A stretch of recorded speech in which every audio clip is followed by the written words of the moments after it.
Well, that was a nice start to the show. Rapstar Boxing Knowledge is in the house, all the way from London, England. It's a big fight weekend for us. It's on. It's here, right here. And the weigh-in looks like we're ready for this fight. You know, AJ versus Pulev. It's here. We're excited about this fight. The heavyweight fight with Anthony Joshua versus Pulev. As you saw the weigh-in, AJ was pointing at Pulev. Something was said at the weigh-in. It's heating up. Man, I'm liking it. I got to tell you, I like seeing AJ get out of his humble attitude and start getting a little bit rowdy. Man, it happened. I don't know what Pulev said to him, but I'm going to tell you this right now. That brings some excitement into the fight for tomorrow for sure. But to cook it up with me right now, to talk about after the weigh-in and breaking it down for the fight, we got Ropedope. Introduce yourself, Ropedope. How you doing, Rapstar? Live and loud from London. Looking forward to this one, man. Looking forward to breaking this one down. It's here, bro. Finally, AJ's coming back in the ring. He's here tomorrow. He's going to be fighting Pulev. If I'm not mistaken, Pulev has the interim title, right? He has an interim title. He was a mandatory challenger, and AJ is facing all his mandatories. At the end of the day, did you see the weigh-in? Did you see the little nitty-gritty at the weigh-in? How AJ was getting pointing in his face, and how they had to get the security. The security had to, separate them, didn't they? Yeah, I mean, it was quite different to see. I mean, AJ was looking lean and slender. He doesn't look all muscled up like he used to be. He looks like he's changed the way he's training. He just looks more athletic. And it's good to start seeing that streak. It looks like there's a mean streak all of a sudden that's coming into Joshua. And, you know, I know I was mentioning this yesterday as well, that as we're seeing AJ coming along further into his career, because, you know, he's someone that's had to learn on the job. He didn't have like an extensive amateur career, and he's having to learn on the job. And it just looks like the more he's traveling down that road, he just seems to be improving. He's at least looking better. And we saw in the second Ruiz fight that he's coming along, and he's obviously learnt to use that ring and learnt that, you know what, to be smart and to box his way rather than, you know, play into the opponent's game and get into a slugfest, which he didn't really need to do in the first fight. But obviously, I think he's learnt a lot from that, not just inside the ring, but what comes outside of the ring with that too. So, you know, look, I think he's got the confidence back. He's coming with a different strategy. He's already holding 3 of the belts, the IBF, the WBA, and the WBO. So, yeah, I think he looks up for it, and it's just nicely warmed up. So, are you saying to me that you think AJ looks a bit more cut than he normally does? What did he weigh in at? 249? I believe he weighed in at 242 pounds. Maybe I might be a bit off, but I think he was like 242, and Pulev weighed in at about 248. Right. So AJ actually is.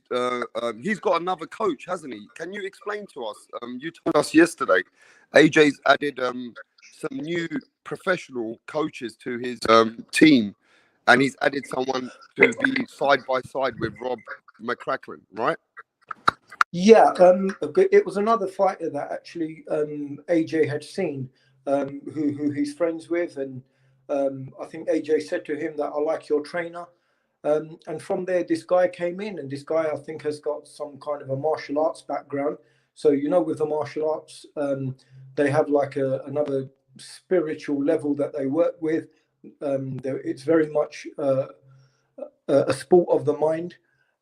And I think AJ liked what he saw, and I think a discussion broke out, and they worked together. And I think they worked together maybe in their last fight.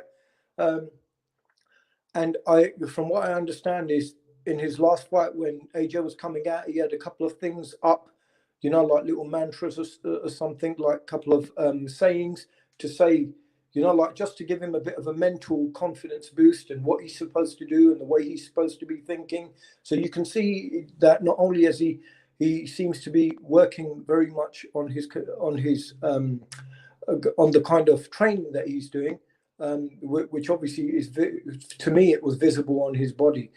But also it looks like they've worked on the mind as well. I mean, I've heard about his coach that he's very big into running barefoot outside, and he's just brought another mindset. And I don't think anyone's treading on anyone's toes. I think he seems to have gelled very well with Robert McCracken and the team. So I think they're both respecting each other. I think they're giving each other space. They're listening to each other, because ultimately you've got to remember something. Anyone that goes into a partnership, when you have the same goal, it's not about, oh, well, you're listening to this coach, but you're not listening to the other. Both parties, both coaches have the same goal here, and that is to see AJ succeed. And I think anytime there may be any kind of conflict or something where that may come up, they may not 100% agree with, I think they must come to an agreement, because ultimately everyone's after the same goal, and that's AJ's success. Yeah, before we get to you, Rope-a-Dope, and we break down the fight, I want to just make sure we acknowledge all of our subscribers and in the chat, because lately we've been getting so involved in the conversations and we get thousands of chat coming in, and I want to acknowledge our subscribers and especially our viewers. We've got Lisa Bells in the building. Lisa Bells, the Queen from America. Salute to you. We've got Joe DC in the building. We've got MMA champ MXBC. We got Carlos Mendoza. We got Jalik the leader. People, we appreciate you. We love this boxing, and we're going to keep cooking it up. AJ versus Pulev. It's on. It's here. It's tomorrow. As you saw the weigh-in, AJ looked like he's ready. He's a bit agitated, and he started pointing fingers and started getting really angry at the weigh-in. I don't really appreciate seeing AJ getting angry and stuff, because sometimes I think it can come against his game plan. And one thing I'm going to tell all the boxing world, that Pulev is definitely no tune-up fight. He's got a great jab, and the man has consistency. Pulev has only lost one fight. You got to remember this. And Pulev has a great jab. He's only lost to Klitschko. If I'm not mistaken, Pulev lost to Klitschko in 2015, right? And that's the only loss that I know on his record. So how dangerous is Pulev to Anthony Joshua tomorrow, Rope-a-Dope? Look, I don't think you can take Pulev lightly. He's 39 years old. The only blemish, as you said, on his record is Vladimir Klitschko. And that too is a blemish where he lost pretty bad. He lost by quite a memorable left hook. I believe it was in the 5th round, and prior to that he had 4 knockdowns prior to that, and then he was taken out in the 5th round with a left hook by Klitschko. So that was quite a brutal stoppage. So we know that he can be stopped. I mean, Klitschko's got power, but we know AJ has power too.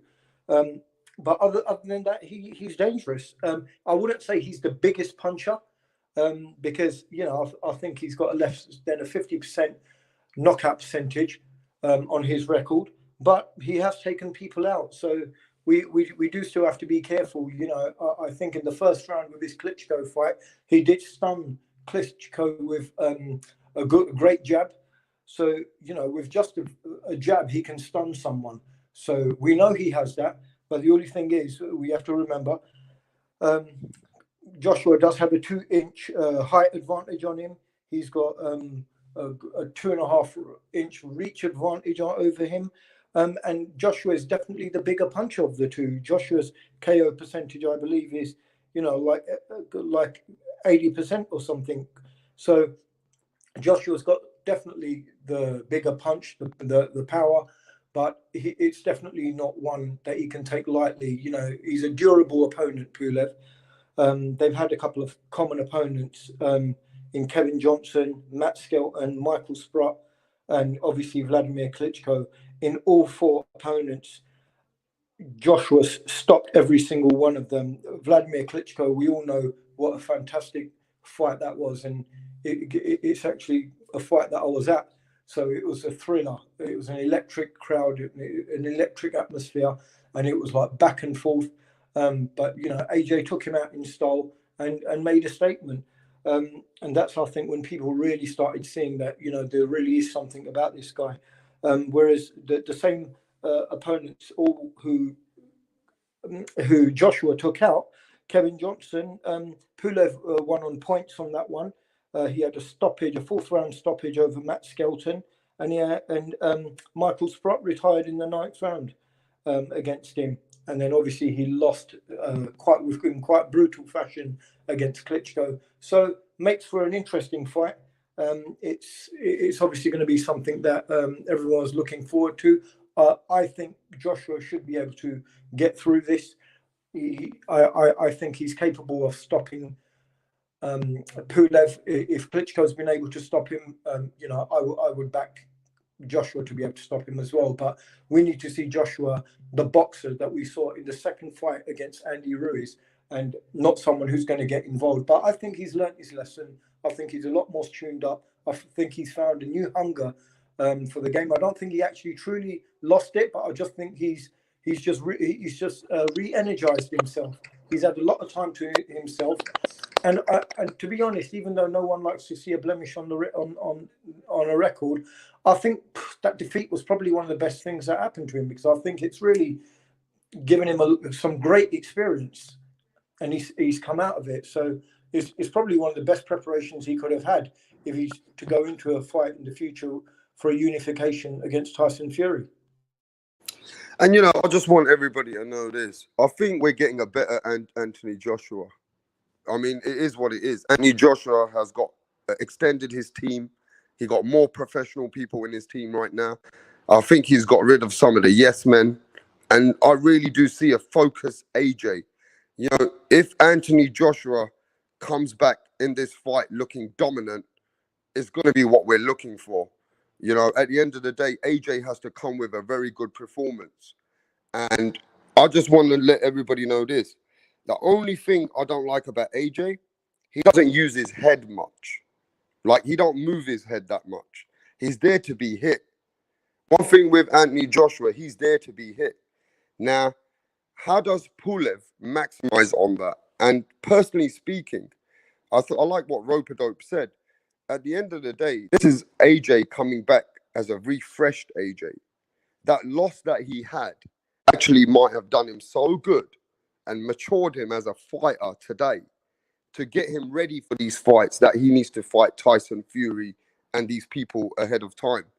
But I think Pulev is definitely no pushover. You can't look over him. You got to be on point. And are you looking at a stoppage, or are you looking at a unanimous decision? Now, for me, I like to see the stoppage. I want to see AJ come and stop Pulev, because that will do a lot for him, and that will bring a great momentum for the fight between him and Fury. But somehow, I just think it's going to be a unanimous decision. I think AJ might be a dominant force and win 9 rounds, and win 9 or 10 rounds out of those 12 rounds, like he did with Ruiz. How do you think this fight's going to go? Are you looking at a stoppage, Rodo? Or are you looking at a unanimous decision? Or you think it's going to go to the judges? Look, I think I've got to lean more towards the stoppage, and that's only because AJ's a huge puncher. So for that reason, I know he had to be careful with someone like Andy Ruiz, but we know Andy Ruiz, and what he did in the first fight. So I think he was very careful. Maybe he may still want to operate in that way and try and stay on the outside and try and use his longer reach to just coast to an easy win and be safe. The thing is, it just depends. It depends. Does AJ want to play safe and just make sure that he gets over to his next fight, possibly for a unification? Does he just want to stay safe, or does he want to be exciting and get the fans excited? You see, I mean, he has got a high knockout percentage. So I'd have to look at that and say, I think he's capable of stopping him. I mean, we don't want to completely count Pulev out, but Pulev is 39 years old. Having said that, you have to remember that look at what Povetkin just did, and Povetkin's 41. He just took out Dillian White. So you can't write some of these older guys off, and you've got to remember the heavyweight division is different to all the other weights. These heavyweights mature even at a later age. I mean, you can even look at George Foreman as an example and what he did. But here we have Povetkin as the most recent example at 41 years old, at 41 years old, and what he did to Dillian White. He seriously upset that apple cart. And it just shows that you can't write these older guys off. But I would say AJ's going to box smart. I think if the opening comes, he'll take it, and he'll try and stop him if he can. If the opening comes, and he's certainly got the power to do that. But I don't think he's going to put himself under any undue pressure, and I don't really think he needs to. I think he'll be glad to get the rounds in. Both fighters have been out of the ring for over a year. So I think he'll be happy just to get the rounds in good preparation for a future fight.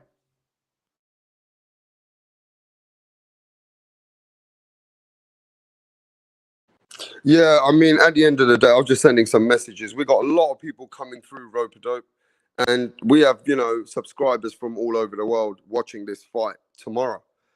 Anthony Joshua versus Pulev. And you made a very good point.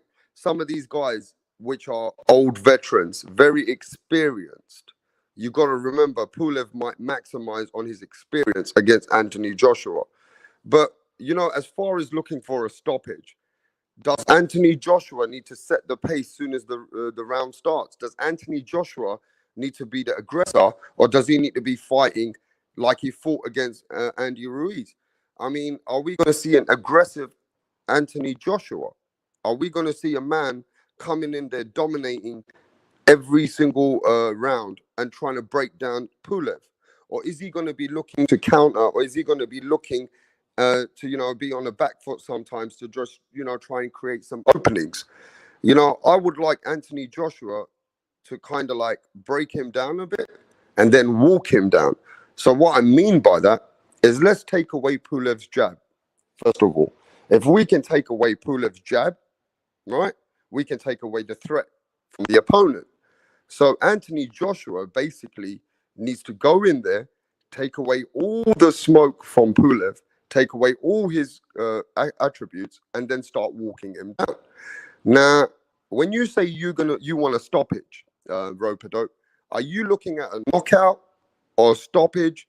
Between what rounds? Are you saying that Anthony Joshua should get a stoppage before the 9th round? Look, what I'm going to say is that I see it going into later rounds. And the reason I think that is because I think the Joshua camp would want to get some rounds in. They've been inactive for over a year. And for that reason, I think they're going to want to get some rounds in. I don't, going in and blasting a fight right out of the water in one round is great to look at on TV, but it doesn't do much for Joshua. He needs to get some rounds in. He's been out for a little while. He needs to get some rounds in. He's come through the Ruiz fight. I think it's quite obvious what Pulev's going to be looking for, even though he's got boxing ability. I think he's obviously going to look at what was Joshua's downfall in the past, what are his weaknesses, and he's going to look and he's going to probably think, right, well, he was clipped by Dillian White. He came through it, but he was clipped by Dillian White, and also with the Ruiz fight and what happened there. So I think he's definitely going to have that in mind. He may try and play possum for a little while, but I think that's one of the things he's going to be going for. But with Joshua, I think what Joshua needs to do is not play a completely defensive fight. I think what he does need to do, he does need to take control and take the center of the ring and do that, and not allow Pulev to try and let off big punches by allowing him to push him into the ropes. He needs to stay in center ring, take command, build a nice points lead, and then that will definitely only leave any chance of Pulev to try and maybe just win on a KO. You've pretty much taken half his armory away. If you can bag the earlier rounds and bag the bulk of the rounds in the earlier part of the fight, then you've pretty much taken that, a big opportunity of Pulev, because Pulev's got quite a lot of his wins are on point. So we know he's durable. We know he can do the distance. We don't really want to allow him to do that. We want him to basically get some rounds in, but take control of the center of the ring. Don't allow Pulev to come and, you know, launch a big shot. There's no reason to get involved, but you don't have to get involved. You can just keep him at bay, keep him at the end of your jab, and look for it and look to set him up. Work on his body to slow his body down. He is older, and that is going to take some effect. Two fighters at 40 years old don't necessarily need to be the same. So even though I gave Povetkin as an example at 41 years old, that doesn't necessarily mean Pulev is going to be what Povetkin is. You know, they could have different levels of fitness. So I think Joshua's team would want to get some good rounds in. I think they're going to want to get at least a good 6 rounds in, and then maybe start taking him out of there. Unless there's a real easy opportunity and he's hurt and you can see he's just there to be taken out, I don't think Joshua's going to be carrying him either. So nobody's looking to carry Pulev. But I think if he can get a nice good 6 rounds in, 7 rounds in, 8 rounds in, I think Joshua's team will be happy with that. After that, if an opportunity comes, they'll definitely just take it. But, you know, going into the 12 rounds, I don't necessarily think they're going to be looking to take it there. Tyson Fury's just come off a really good performance against Deontay Wilder. Josh is going to want to impress as well, because that sooner or later they're going to come down and they're going to be on the table, and it's going to be a case of, you know, each fighter is going to be trying to claim that they're the better fighter, who's going to get more money. And we could come across these issues, and depending on your performance and how excited people are about you. I mean, everyone knows with Klitschko and Joshua, you know, I think there was 100,000 people in the stadium. So we know Joshua can put bums on seats, even though we're not in that. We're more with pay-per-views right now. But we can just say, I mean, I'm interested to see what Joshua's going to come out. But based on his fitness levels, I don't think they're coming to do one round here. He looks fit. He looks like he's looking durable. And I think they're going to test that old body. I mean, you did a really, really good breakdown there. I mean, we've got some people in the chat. Joe DC says, I totally agree with Ropedo. He makes a lot of sense. I mean, you made some sense there. But before I cook it up, because, you know, I can't stop cooking it up, we're going to get to the brother from another mother in the United States. Introduce yourself to the Europe platform, please. What's up, Rock Star, Rope-a-Dope, everybody in the chat, everybody listening in. It's D. Jefferson from Speak Your Mind Sports Talk. What's up, fellas? What we talking about? Man, the AJ and Pulev, the weigh-ins here. You saw AJ started getting a little bit edgy with him. Pulev start coming personal, D. Jefferson. Pulev starts saying personal things to AJ, and this thing's heated up. The whole of England is heated up for this fight. Break it down for the viewers and the subscribers, please. Well, I don't, intrigue-wise, I don't really get much intrigue out of this fight. When I say intrigue, I mean basically who's going to win. I think it's clear cut. It's clear cut for me anyway. I believe Joshua's going to win this fight. The thing with Pulev is, you know, they say in the heavyweight division, this is the heavyweight division, he has a puncher's chance. I don't even really believe Pulev has a puncher's chance, because he's not the biggest puncher in this division. And, you know, I don't really have any questions with Joshua's chin. You know, fighters get hurt, but when you can get up, when you get knocked down and you get back up, that means you have a solid chin. As far as the Andy Ruiz situation, temple shots started his trouble. And both times he got seriously put down, it was temple shots that started that. So I don't really have a question with Joshua's chin, and I have very little confidence in Pulev's power. But Pulev's strength is the jab, right? But Joshua's jab is just as good or better than his. I mean, it's definitely more powerful, I believe, and quicker. So I don't really see where Pulev offers too much to win this fight. So I got it as basically a Joshua fight. Now, when we look at stoppages or decisions, there's 2 ways this thing could go here. I have an idea that Joshua's just going to come in there and take care of business. You know, figure Pulev out the first couple of rounds and then beat him up, put him out around 5. But he could want to Joshua's been working on ever since that second Ruiz fight. He's been working on some different things in his camp. They've toned him down, got rid of all that bulky muscle, which was hampering his endurance and stamina. And so they may want to get a couple of rounds in, you know. Either way you look at it, if he boxes him for 5 or 6 rounds and put him away in 7 or 8, or if he just comes in there and beats him up and puts him away in 5, I got it by stoppage. I just think that I'm not sure if they'll waste too much time with this guy. I mean, you never can tell in boxing. Me personally, I don't believe Joshua has anything to prove to anyone. Just me personally, like he's great. He's one of the best too. So I think he's going to put him out in 5, but we could see Joshua go in there, put on a boxing display, take Pulev for about 6, 7 rounds, and then put him away. So, I pick 5, but we could see Joshua take him out in 8 or 9. Either way, I say Joshua stops him. I mean, I need to say this, though. Is the big money on the stoppage? Because you got to appreciate, D, the only person who stopped Pulev was Klitschko, right? I don't know. I need to check. Nobody else has stopped him, right? Rope-a-dope and D?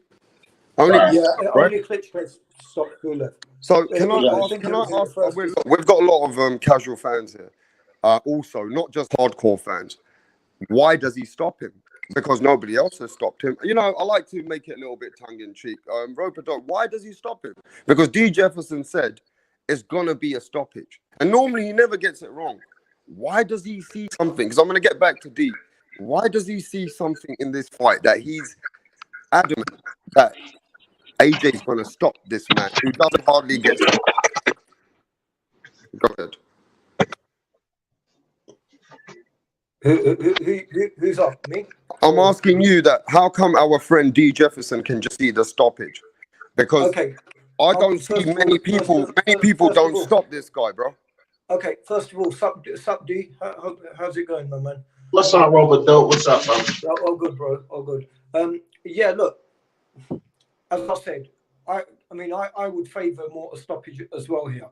I think it will be a letdown if AJ's not being able to put him away, because Klitschko put him away, and we expect more from AJ. We don't see AJ as some of the other. We don't see AJ as a Matt Skelton or a Michael Sprott. We don't look at him as one of these fighters. We look at him as one of the elite fighters. So obviously we expect elite things from him. So we expect him. He knows Klitschko's knocked him out, so he's going to want to obviously try and do the same. If he doesn't do that, he's going to be like, well, he didn't do as well as Klitschko. If anything, he'll try and want to outdo him. Even though Klitschko took him out in devastating fashion in the 5th round, even if he does take him out in the 5th or 6th or 7th, as long as he gets a few rounds in just to warm his body back up, I see him more likely to stop him than not. I think that is what we're going to expect from Joshua. I think if Joshua ends up going 12 rounds again with him, it will be a letdown. We've just seen a 12-rounder from him with Ruiz in that revenge fight that he had against him. I just don't think people are wanting to see 12 rounds again. We like to see AJ, who's the devastating big puncher. He's got boxing ability, but we know him to be a big puncher. And, when you're known as a big puncher with like an 80+% knockout ratio, well, that's what people want to see. People are going to want to expect. People who expect that from him. When you're but I need to stop you for 1 minute. The reason why you're a hardcore boxing fan, D. Jefferson is a hardcore boxer. The casuals are wanting a stoppage, right? Now we got people coming in the chat saying, "Look, we just want a fucking stoppage, or we're not going to be impressed." Now they're saying the same thing as you, Rope-a-Dope. But my problem is this: everybody's wanting the stoppage, or they're not, or they're saying we're not going to be impressed. Isn't that too much pressure for AJ? I mean, does AJ have to get the stoppage? Would you not be impressed if he got the unanimous decision and won the fight dominantly? Like, let's say he wins 10 rounds. But everybody in the chat, from what I'm gathering, AJ said we're not going to be impressed unless he gets a knockout. Go ahead. Well, look, you have to remember something. And like I said, even though he may be a fit 39-year-old, people and most of the boxing fans out there, they will look at him as an old guy who's lost before, and they just don't probably see. I mean, you've got to remember, even the competition that he's had, AJ's had far higher level of competition than what Pulev has had.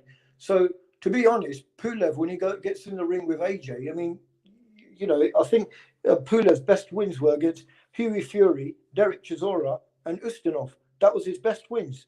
And obviously he lost badly to Klitschko.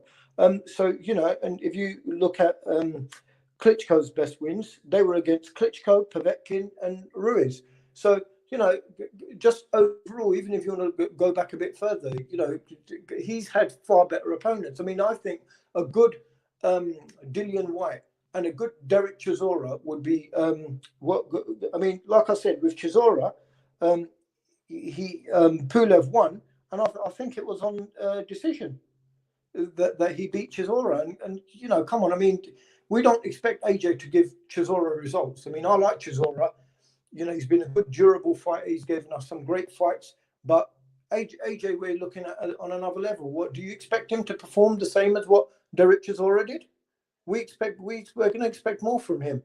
You know, he is the IPF, the WBA, and the WBO world champion. He's holding 3 of the belts. We're not going to be okay with him, you know, going the distance with Pulev. People are going to expect a stoppage. I mean, I think even the pundits and the hardcore boxing commentators are going to be expecting a stoppage. It'll be interesting to see what the odds are actually and what the bookies have got going on this. Yeah, D Jefferson, I'd like to, you know, just make this clear. Why are you so adamant that there's going to be a stoppage? Because a lot of people think that AJ is so physically gifted, but sometimes he gets mentally weak in there, bro. And then he looks like, after the Ruiz fight, he looks like comfortable outboxing somebody. Yeah, I think, you know, well, see, look, sometimes fans get, sometimes fans are overly critical, right? And just like the mental talk and the weak, you know, the mental talk and him being fearful. And this is something that AJ mentioned. Now I'm looking at this. A lot of things that Rope-a-Dope just said definitely makes a lot of sense. Like those are a lot of valid points. But I want to add to that why I believe, on top of what Rope-a-Dope said, why there'll definitely be a stoppage now, because he made some great points. But to add on to what Rope-a-Dope said, and AJ spoke on this himself, is that, you know, after Ruiz too, people have this misnomer about him, as if he's not mentally strong, as if he has a problem with his chin, and you know, he's not willing to get in there and knock guys out. And I think just by him mentioning that, that's on his mind, right? And so I think his goal is to stop and put away this guy. But you know, another thing for me, why I feel like there's definitely going to be a knockout, without all of the sentiments that I just threw in there, and then all of the points that Rope-a-Dope made. Let's look at Kubrat Pulev. Kubrat Pulev leaned down for this fight, right? And I think that they intend to try to go the distance, make it the distance or whatever. And Pulev even alluded to it, because they asked him, well, your promoter said that you're going to get the knockout. Which round do you see it? And when Pulev responded to that, he didn't even allude to the knockout. He talked about going the distance and how they were training to, you know, for 12 rounds. Well, the fact that Pulev leaned down like that and took some of the weight off, it damages his punch resistance. And he ain't no damn spring chicken.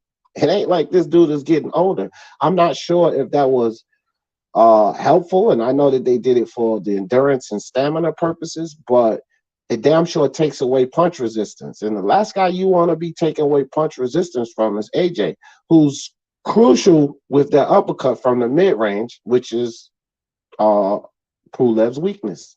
Pulev's weakness is the mid-range game. He can utilize that jab and try to keep distance. He's not great from the mid-range. That uppercut that AJ, that's a threat from the mid-range, right? And I'm seeing the uppercut or the 1-2 with the right hook and put this dude out, and his punch resistance is going to be down. You know, yeah, he wasn't stopped by anybody but Vladimir Klitschko, but by Vladimir Klitschko stopping him, we know that if there's a hard enough puncher, then Kubrat Pulev could be stopped. Well, you look at the level of competition he's been in there with since Vladimir Klitschko. Well, who was in there to really stop him that was dominant like Vladimir Klitschko? Well, now he's back in the ring with another dominant heavyweight that is dominant like Vladimir Klitschko. They can stop him, but guess what? He's damn near 40 now. So I think he's going to sleep, fam. Okay, I appreciate that, but I want to get to some of the questions, Roper. Andre Rodriguez, because you know one of the bad things, D Jefferson, I get hundreds of questions and I don't get time to go through them. But this time I'm going to make time for these questions. Andre Rodriguez says, "Well, look, Pulev is 39 years old. This is his last title fight, probably his last chance. He will try and close the distance, and he will go to AJ. AJ will have to fight him tall. AJ will have to use his jab. AJ will have to use his ring IQ. So it seems like some people which are hardcore realize this ain't going to be that performance that you think he might stop him in the fifth round. Does that make sense to you, what Andre Rodriguez is saying? Okay. Oh, go ahead. Go, Rob. And then I'm going to D for that one after. Go ahead. Look, looking at in the way where Pulev may really be trying to go for him and really be trying to take it to AJ. If that's what I just saw, let me just check that again. It is his last chance, and by that, if he means that he'll be desperate to close the distance and let the jab go, yeah, he can let the jab go. But if he's trying to close the distance, you've got to remember, he's going to be open as well. You're not going to just close the distance and stay out of harm's way. If you come close to the distance, you may just get caught coming on, get in on the way in. And I think we've seen AJ at times throw like a couple of good uppercuts. So you want to be careful. I know he's going to try and get close to him. Is he going to close his eyes and hope for the best and try and swing a big punch like a Danny Garcia onto an Amir Khan or something? Because the thing is, I think people are now looking and thinking, right, AJ can be hurt. AJ's vulnerable. AJ's been stopped by Ruiz, so maybe that's the way to go. And I think that's a mistake. I think anyone questioning AJ and thinking maybe he's weak, I don't know if he is. I mean, if you look at what he did after the amateurs, I mean, the ascent that he's had for someone that's not had the greatest amount of amateur experience, it's phenomenal, really, what he's done in that short amount of time to become heavyweight champion, and now holding the belts that he does, he's done really well. And I think people have got to look at that. No ordinary, that's not the doing of a weak-minded individual. So, and especially now, if he's got this martial arts coach that's come in, that's working on his mind as well. I mean, maybe because quite a few people have said that, in fans anyway, I've heard some fans talking in that way, that he's mentally weak, and that might be a question. I mean, is he mentally weak? When he fought Vladimir Klitschko, he didn't go down and quit, did he? He got back up. If you look at his fight with Ruiz, when Ruiz put him down, what did he do? He didn't stay down, did he? He got back up. He showed heart. I mean, when you show heart like that, that doesn't tell me someone's weak. Yeah, okay, Right. And maybe you couldn't have continued because you were physically unable to. But he's shown us in 2 fights now that if he gets dropped, he can get back up. And you can only do that if you've got heart. And if you've got heart, that doesn't come from someone who's mentally weak. You show me someone who's got heart and they're mentally weak. No, yeah, but you got sort of like an oxymoron. Yeah, I want to get to D Jefferson. Look, correct, dude, correct. Yeah, can you hear me? Can you hear me? Yeah. I say, right, a lot of logical people say that Pulev is going to come on the inside. He's going to use his jab. So Anthony Joshua needs to keep it long. He needs to outbox this guy. So what do you say to that when some people said, you got to look at this at boxing logically. Anthony Joshua needs to keep this man long, outbox him, break him down. If the stoppage comes, it comes. But don't go out there emotionally looking for it. D. Jefferson. I mean, Anthony Joshua, he proved to everyone he can fight long and can outbox you. Right. Go ahead. I'm gonna use I hope I use this right. I'm gonna use a English term for this. That's complete rubbish. Okay, I think I said that one right. Hey man, that's foolery right there. Because listen, forget about AJ and forget about what people think about, his heart and all that. I think it's absolutely ridiculous when we talk about his mental toughness, because we look at what Wilder just went through and his response after his loss and the mental status there. But when AJ lost, the day after he lost, he put that video out. He told his fans, stop making excuses for me. Don't worry about it. I'm going to go back in there, go back in the gym, get my belts back. He was confident of that. I don't see any weakness mentally. None. Not in the ring, not after the fight, not outside of the ring, the way he came back and performed. So I don't really get the whole misnomer about the mental weakness. But when we look at Kubrat Pulev, when we look at his side, again, he's not a damaging puncher, man. And his weapon, okay, if they say that he's going to work his way in off the jab, well, let's take a look at Pulev and what he does off the jab. Does he throw 3-4 punch combinations? Doesn't he leave his hand hanging down when he throws that jab? Sometimes he gets caught pulling that jab back. So, okay, if he used the jab and gets in, what is he going to do? Use the jab and get in and throw one punch? We can't recreate a different boxer because Pulev is just not this guy that goes in there and throw 3 or 4 punch combinations. If he works his way in and he does land on Anthony Joshua, when has Pulev become a power puncher? So I don't think that Joshua is going to be forced to fight long or not. This is not the opponent that's going to force that issue, in my opinion. I think Joshua's going to mop this guy up pretty convincingly. And I think he's going to please all the fans that want to see a knockout, whether it's around 5, like I'm saying, or if it's later, like 8 or 9, like others are saying. He's going to put this guy out because when we talk about what Joshua has to do, then it would be concerning the threat coming from the other side. There is not much threat from Pulev for Joshua.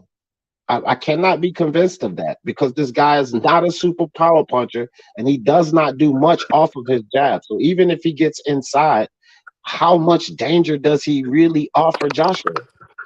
Yeah, but let me just if touch I- on this. No, let me touch on this, Roper. I'm a big AJ fan, but AJ has got a little bit. And look, let's keep it in my heart, right? I got to speak my heart. I see mental weakness in AJ, and I think that's what made AJ fight that fight against Ruiz. He's not confident as you guys think to knock people out. I think with this new coach, with Rob McCracken, they're going to use AJ's ability, reach, boxing skills to win this fight. And I'm a bit surprised, Roper, that you think it's going to be a knockout, and so are the casual fans. But some hardcore people are actually saying, you guys are forgetting Pulev's skills in this fight. And you guys don't realize that Pulev brings a lot of threat to AJ in this fight. I mean, it's all going to unfold tomorrow.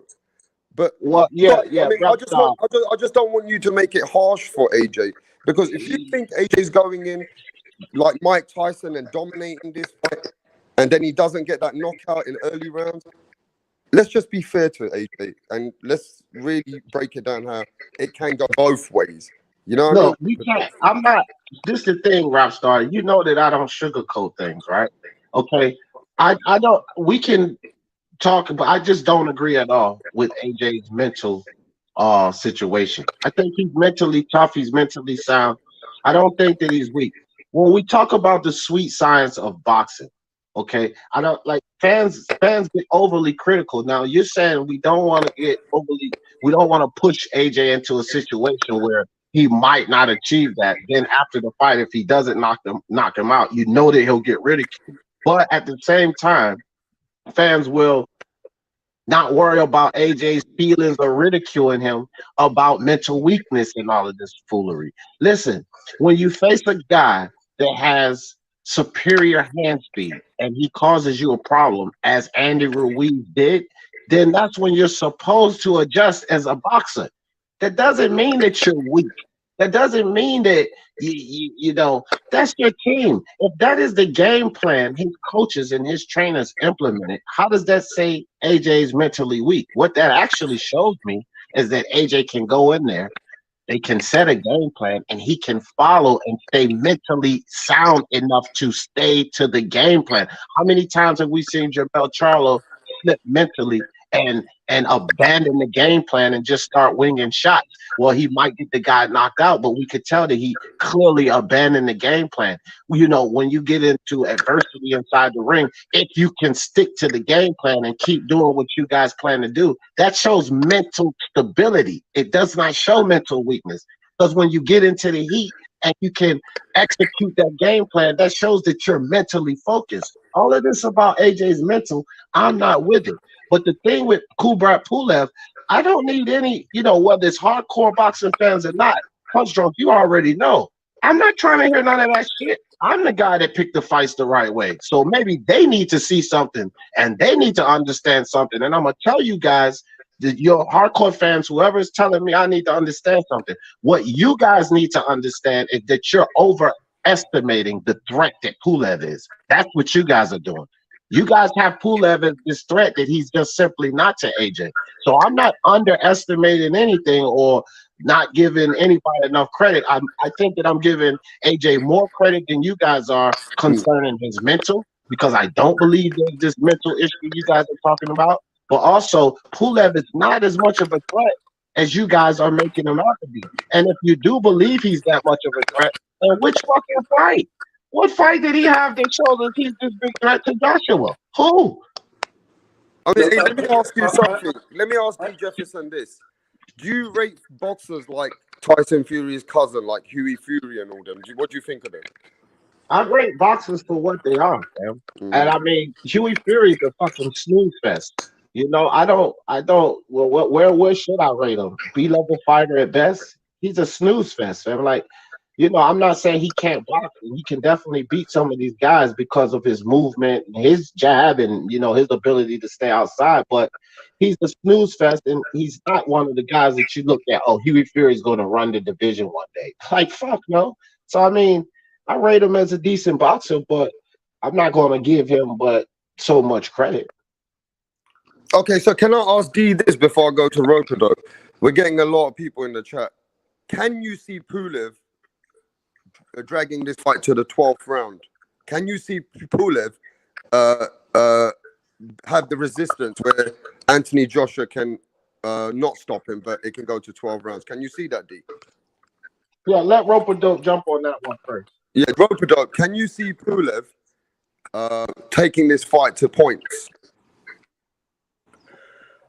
Look, first of all, I want to say I agree with a lot of what D. Jefferson just said. I pretty much see it the way he's seeing it, and that's with regards to Joshua's mentality and his mental strength, and also boxing abilities of the fighters involved here. Pulev is not Mike Tyson, a young Mike Tyson who's young, who's going to start dipping down and, you know, giving angles and, you know, be bobbing and weaving like Mike Tyson that was under Customato.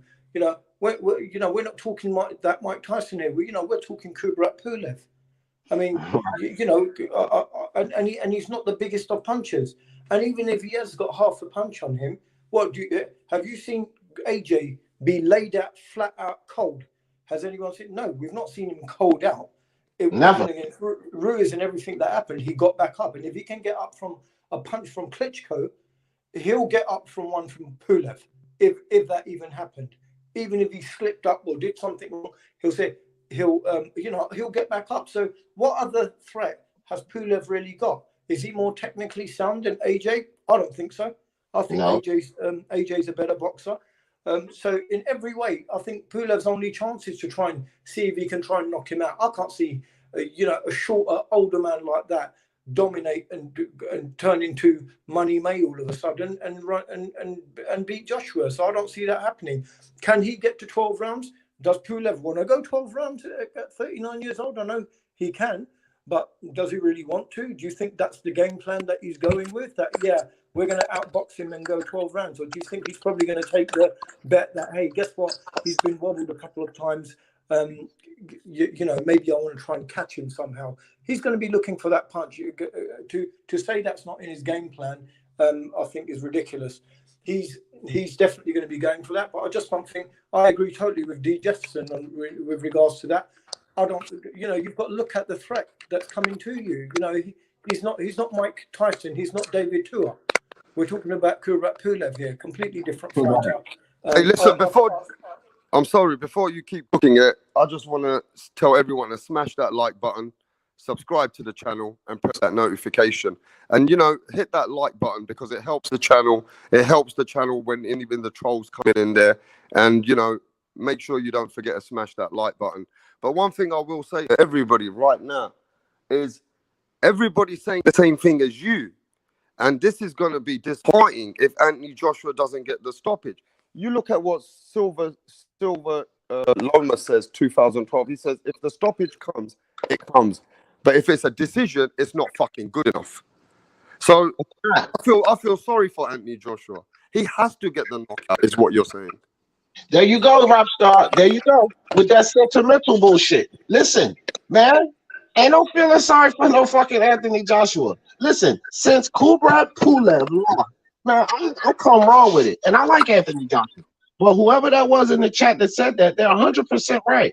It's disappointing. We can't build up the fans, and I get your sentiment, Rapstar. I see what you're trying to do. Let's not put Anthony Joshua into the situation because if he don't get it, then no. Fuck all that, Rapstar. He's in that situation. Whether we put him in that situation or not, he has to knock out Kubrat Pulev because since Kubrat Pulev lost to Vladimir Klitschko, he's not shown any type of power. He's not shown that he's any type of threat. He's knocked out three guys since Vladimir Klitschko, right?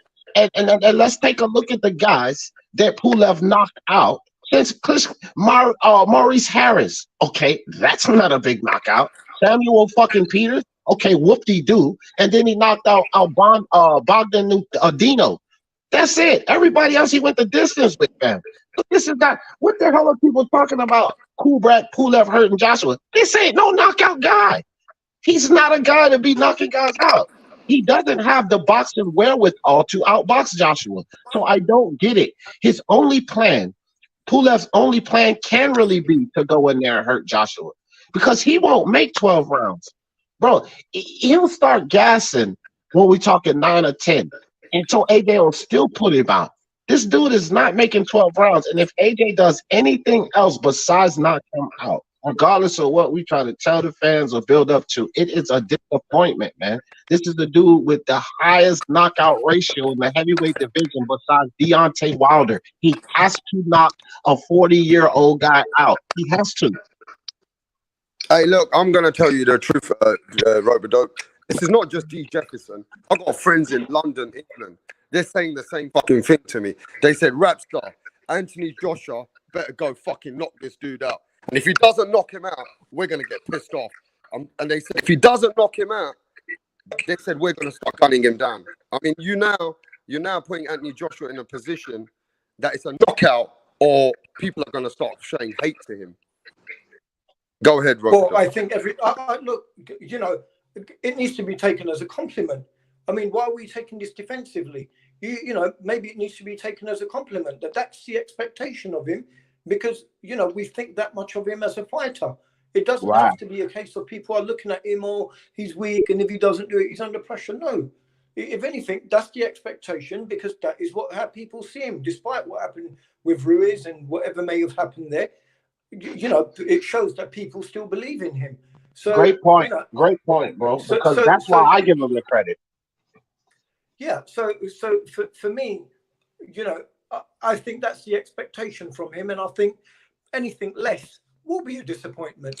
Because if Klitschko stopped him, we expect Joshua to be able to stop him. You know, we think that of Joshua. Joshua is like a UK star. We're expecting big things for him, and as I was saying yesterday, providing Joshua can keep it together in the next couple of fights, you know, stay strong and keep working the way he's working. I'm liking the way he's looking now better than I've ever liked the way that he's looked. He's looking slender. He's looking like a real boxer now. Before, he did look muscled up. I mean, you know, I don't like to say that, but let's call facts exactly what they are. He did look like a muscled up bodybuilder, as some people used to call him. But look at him now. He looks lean. He looks slender. Now he's looking like the boxer that, you know, he's destined to be.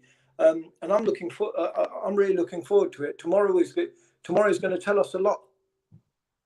Hey, look, man, I'm going to say this. I'm feeling a little bit Just a tiny bit, because you know, Roper Dope, I kind of like these fighters, and then D Jefferson keeps reminding me that Rapstar, you always protect these fighters too much, and I kind of do. But I'm feeling the same way about Anthony Joshua right now. Every single person coming into the chat is saying, we want a knockout, we want a knockout, we want a fucking knockout. I mean, so what about if Anthony Joshua dropped him a couple of times and he wins by decision? Is that still not good enough for you, D Jefferson? No, it's not, man. It's not good enough Well, because look. why? Because they're listening. Let me tell you. Look, I'll tell you something. When Anthony Joshua went in there and he lost to Ruiz, right? He lost by stoppage. You know that the fans wanted him to return and pay back the favor. They wanted him to go back in there and stop Ruiz. But Anthony Joshua did put on a masterclass. He's totally outboxed him. But he got a 50-50 turnout, you know, as far as what people felt about that. Half the people was like, no, he was scared. He fought scared. He didn't have, like the shit they said now, he didn't have the mental. He's afraid. And then, you know, other fans, such as myself, was like, what the hell are y'all talking about? He totally outboxed him. He eliminated everything he had to do, you know what I mean, that he had going for him. It was perfect. It was a beautiful show. Well, with this going on, and again, remember, this is the big bad AJ. Just like Roper Dope said, I give him the credit. Like, I think he has devastating power. He's had great power. He has great combination punching. So, to me, he's the type of fighter that should knock this 40-year-old man out. It's not pressure because I don't believe in all of that mental But D, I got bullshit AJ and fans everything. who've I just think come he into the should. building for you, D. AJ fans are in the building right now.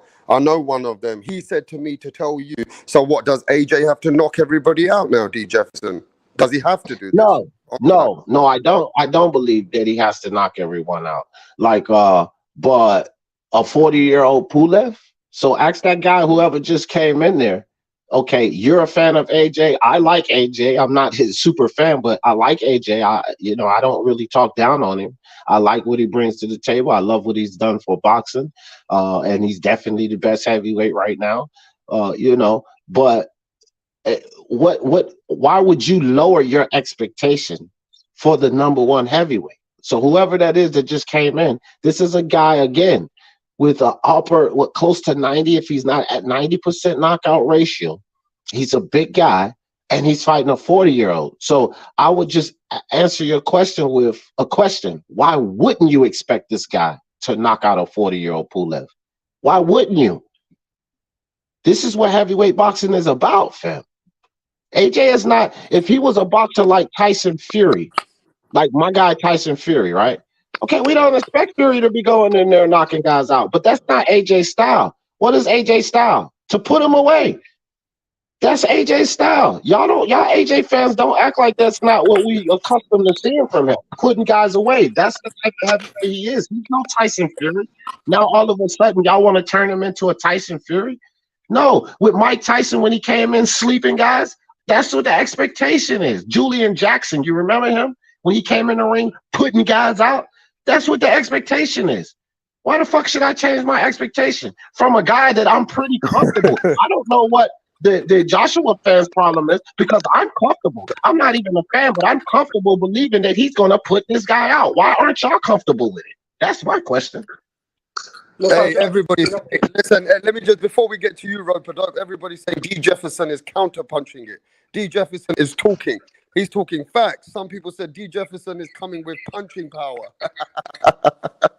Hey, D Jefferson, I gotta tell you, man, you're gonna create some hate because AJ fans said, please don't be harsh on him. You can't ask AJ to knock everybody fucking out. Just appreciate that AJ is the man coming in the ring. He doesn't have to knock him out. Look, Rope-a-Dope, you know you're going to get some AJ fans say that. Now, Rope-a-Dope, explain to the AJ fans why he does need to fucking knock Pulev out. Look, this isn't just a case about age. I mean, I've seen a comment just now where it's saying, okay, so because he's 40, he needs to be knocked out. Well, first of all, it's not just because he's 40. It's because of the caliber of boxer that he is. It's not just because of his age, and it's not a single, there's other factors involved. It's the case of he's not a big puncher, so he's not going to be, he shouldn't really be that kind of a threat. Technically, right. I don't think anyone sees him as a better boxer than what Anthony Joshua is. Anthony Joshua's had better opposition. An opponent that Anthony Joshua's stopped in devastating fashion is a fighter that in 5 rounds, after knocking Pulev down 4 times, knocked him out like brutally in the 5th round. Why wouldn't we expect that from Joshua? It's not just about his age. It's the case of the caliber of boxer that he is. And if you want to match their resumes and have a look at, you know, the level of opponents that they've had. Pulev went in with one opponent who you could say you can put up. I've got a question for you. I've got a question for you as you're talking. We can't forget about the questions. We did this last. Toby Bartlett is talking to Ropadope saying, apart from Klitschko, who have you seen fucking Pulev? Who have you seen Pulev knocked out? He's asking you. Apart from Klitschko, Pulev has not been stopped or knocked out. That's Toby Bartlett for you, Ropadope. Go ahead. Yeah, let me catch this real quick, Ropadope. Toby Bartlett, what's up, brother? This DJ, that's Toby's my dude. Toby Bartlett, who, you can say that, and I get it. So the answer is clearly nobody. But who the hell else has Kubrat Pulev fought after Klitschko with that type of power, dude? But AJ has that type of power. So ask yourself that, Toby Bartlett. Because who the fuck else did he fight with that type of power until he's getting in here with AJ? Answer me that. Thank you, D. Yeah, I don't think you need to answer the question. No, I don't, because D Jefferson and me are thinking very much alike and seeing this in a very similar way. Nobody's getting emotional here, and nobody. Yeah, but you guys are offending. Look. I just want everybody to know. D Jefferson loves boxing. Ropadope lives for boxing. They're not trying to offend AJ people, man. They're just trying to break it down, and they're saying that AJ in this fight. Go ahead, tell everybody, Ropadope. Let me say something, okay? Let me just cool the temperatures down for all the AJ fans. Look, I'm an AJ fan, guys. So let's just cool this down a little bit. Look, we do expect the knockout when it comes to AJ against the Pulev. Okay, I think anything less will be a disappointment. But then let's look at another argument. Okay, sometimes fighters really have to have the right competition in front of them to get them up for the fight. Let's throw that in there. Okay, so maybe against an opponent like Ruiz, maybe against the Pulev, you may get a more switched on Joshua, but only because of what happened to him recently. But maybe he don't want to train. Maybe he may not have trained for this fight the way he would have trained for a Deontay Wilder or a Fury fight. So okay, in that case, if it goes 12 rounds because he just wants to get the rounds in for that reason, or because he didn't take it as seriously as he would a Fury and Wilder fight, okay, for that reason, okay, you know what? If he does it one time, maybe fans will let him off. The main thing is that he turns up for those bigger fights as they come along. Okay, let's turn this show up. Hold on, wrap it up. I want to explain something, D. Let me just say this. Let's turn the smoke up. Okay. This show is becoming really, really heated now. Reece James says to D Jefferson, you guys are telling me that AJ has to knock him out. This is ridiculous. Now the AJ fans are here. You guys have offended the AJ fans, bro. They're all here now. So explain to them. Okay, good. D Jefferson, good. Why does AJ have to get this fucking knockout, or he's gonna be fucking slated? Explain it. Okay, now first and foremost, let me put some context into this now, as well. I'm not gonna say that I'm gonna totally trash AJ.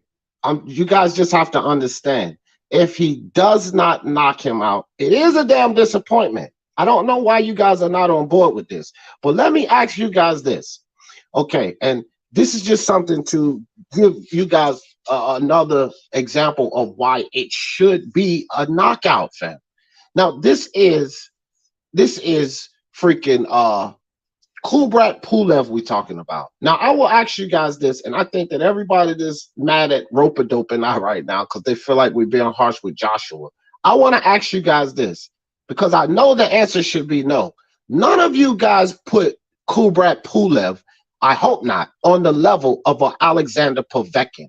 I know that you guys don't put Pulev on the level of an Alexander Povetkin. At no means, not boxing, because Alexander Povetkin's one of the best boxers in the damn heavyweight division. That's why I had a good idea that he could stop Dillian White, right? So that's number one. He's not over Povetkin when it comes to boxing. Pulev is definitely not over Povetkin when it comes to power. We all know that, right? And when you look at Alexander Povetkin, the same damn song that you guys are singing right now, but he's never been stopped before. Guess what? Povetkin was never fucking stopped by anybody but Anthony Joshua. Now, this is a tougher, more experienced, more powerful puncher, and Anthony Joshua stopped him when nobody else ever did that. So why the fuck should I not expect him to stop Pulev? So basically, we shouldn't be babysitting Anthony Joshua. You goddamn right. No way. So what Dragon Leg? Listen to Dragon Leg. Dragon Leg said, "Y'all stop fucking babysitting Joshua, all right? The dude needs to knock out Pulev. Simple." Exactly. But Exactly. Roberto, we come from England. We come from where Anthony Joshua comes from. You do realize if he doesn't get the knockout, you're going to be coming back to the show to defend him, because I know you like him. Look, listen, let me say something, right? You know, we're not talking about Anthony Joshua, the guy who's just come fresh out the amateurs. Anthony Joshua's like, you know, a pretty experienced fighter now. But you got to remember something. Man, this is the, as I've said already 2 times, this is the IBF, WBA, WBO champ. You know, guys, like, you know, allow us to, you know, put a bit of spine into this guy and our opinion of him. You know, you're not talking about no rookie here. He's a unified champ. Why is everyone, lacking confidence in him? And not only that, fam, when the fuck, this is boxing we're talking about. Now, let's be real here. Tank Davis goes into the ring. What do you expect? Let's be honest. If Tank Davis goes into the ring, what do you expect? A fucking knockout. That's what you expect. When Wilder used to go into the ring, you would expect one thing, for Wilder to lose or him to do what? Knockout. Well, this is Anthony Joshua. He is a knockout heavyweight guy. He has 23 wins with 21 fucking knockouts. When does it get to the point in boxing when we don't expect a knockout boxer to get a goddamn knockout? Are you people kidding me here? He has 23 fights and 21 knockouts. Okay, he took the loss to Ruiz. But when you look at his wins versus knockouts, he only has 2 fights where he didn't knock the guy out. So when you have a boxer like that, what the fuck, are we in the Twilight Zone? When do we expect a knockout boxer not to knock you out? What are we talking about? I got a question for both of you. The chat says to D. Jefferson and Ropedoc, have you seen fighters how they know how to survive when they're double defensive? You saw it against Gamboa, against Haney. You saw it against Sebastian Formella, against Conor Ben. Some fighters have very good skills knowing how to be extra defensive. So are you telling me Pulev doesn't have those skill sets where he could just survive in the fight? I just want to know, does he have that skill set? Anyone of you can start first on that. Well, I would say obviously he does have the skill set to, keep himself from being stopped, right? But I would also say this. When you age in boxing, you lose things. You lose timing, you lose speed, you lose punch resistance, you lose gassing. You understand? You gas more. So he's almost 40, guys. So if we're going to sit and talk about, he had the skill set, I mean, okay, that's fine. But Gamboa was dangerous 10, 15 years ago. Is he dangerous now? So again, don't apply what Pulev has done, through this whole time. Like, he's older now. So it's not like Anthony Joshua is going there with a young, spry boxer that's never been stopped. This is a knockout artist, heavyweight, because he is that. I don't understand why people expect a boxer that's a knockout artist to not knock someone out that's this old, that has been stopped by a guy he knocked out. Dog, he fucking knocked out Klitschko. And y'all don't expect him to knock out a guy like fucking Kubrat Pulev? Dude, what are we? I don't even know why we have to defend this here. It's not a slight. It's just like Rope-a-Dope said. It's not a shot at AJ. I don't understand. I'm not an AJ fan. I like the guy. I like AJ a lot. I'm just a Fury fan, so that's my favorite. But I like AJ a lot. Damn sure more than Wilder. Okay. But I will tell you guys this. It feels like to me that I'm giving your fighter more respect than you guys are giving him. Because this Facts. is your I like that. champion, fam. I like And what D. Jefferson said there. No, let me tell you why I I like have what the you said. confidence. I have the confidence in you guys as champion that he's gonna go in here and put this guy away. So do I have more confidence in your champion than you do? Look, you know what? I want to say something quite simply. Just look at this. Look at AJ's record. Look, I'm like I said, me and D. Jefferson throughout this podcast, we've pretty much been on the same page. And I'm going to say the same thing. You look at AJ's record. He's got like an 83% KO ratio on his record. Okay, so you tell me, being a betting man, if you know 83% of his wins have come by KO, where would your money be? Right. So where would you put the money? Because we've got a lot of gamblers which look at. Are you going to put the money on the KO, Rope-a-dope? Man, let me tell you something. With an 83% KO ratio, or Yeah. 88% KO ratio, and the fact that AJ's fought far superior boxers than Pulev and beaten them, stopped them, you know, if anyone's sitting there putting their money on points, seriously, I mean, I think I'm just going to resign for the night. I mean, I've got a question for D. Somebody saying D, his name is Brown, gone number one. He said D is hating on. Wait, he says D is hating on Anthony Joshua like he hates on Bud and Devin Haney. Give Anthony Joshua a break, D. Jefferson, he said. But see, this is my thing. And I'll reiterate this, Brown gone one. How the fuck am I hating on AJ when I'm giving him the respect, fam? It appears to me that AJ fans are giving him less respect than I'm giving him. I'm showing confidence in AJ. I'm the one saying, y'all stop worrying about his mental. He's mentally stable. I'm the one saying that y'all talking about his chin. His chin is fine. How am I hating on him? I'm giving him all the benefit of doubt that y'all motherfuckers are not giving him. I'm the one saying I'm confident he's going to go in there and stop him. Y'all say, oh, I don't know if he's going to stop him. I'm the one saying his mental is good. Well, he might be a little mentally weak. So if somebody's hating on him, it's you, motherfucker, not me. What are you talking? Okay, I want to break it down a bit more hardcore now. Andrew Ruig says, how do you think it's going to be? What punches the knockout then? Is it uppercut? Is it a right hand lead? Is it a right hook? Right hook okay, or start with uppercut? D. Jefferson or whoever wants to come with. What punches are going to be for Anthony Joshua in this fight are going to be crucial? Is it his uppercut? His right hook? What?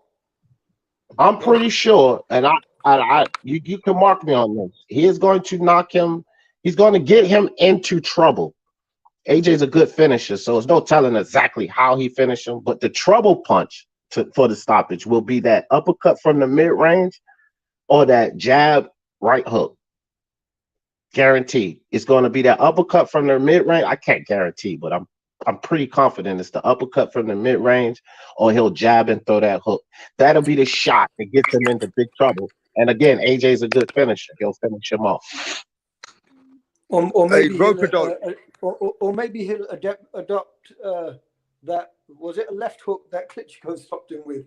Maybe he'll adopt that, because I know that there's been talk that he's been in some talks with Klitschko, and Klitschko's been on the phone to him. So, you know, maybe Klitschko's pointing some things out to him that, look, this is how you want to dupe him, and maybe get him with a left hook. Look, I also think the uppercut is a strong contender. We've seen people get hurt with AJ's jab alone. But, you know, I'm thinking it's either going to be, you know, the uppercut, or it could even be the left hook, or maybe an overhand right or something.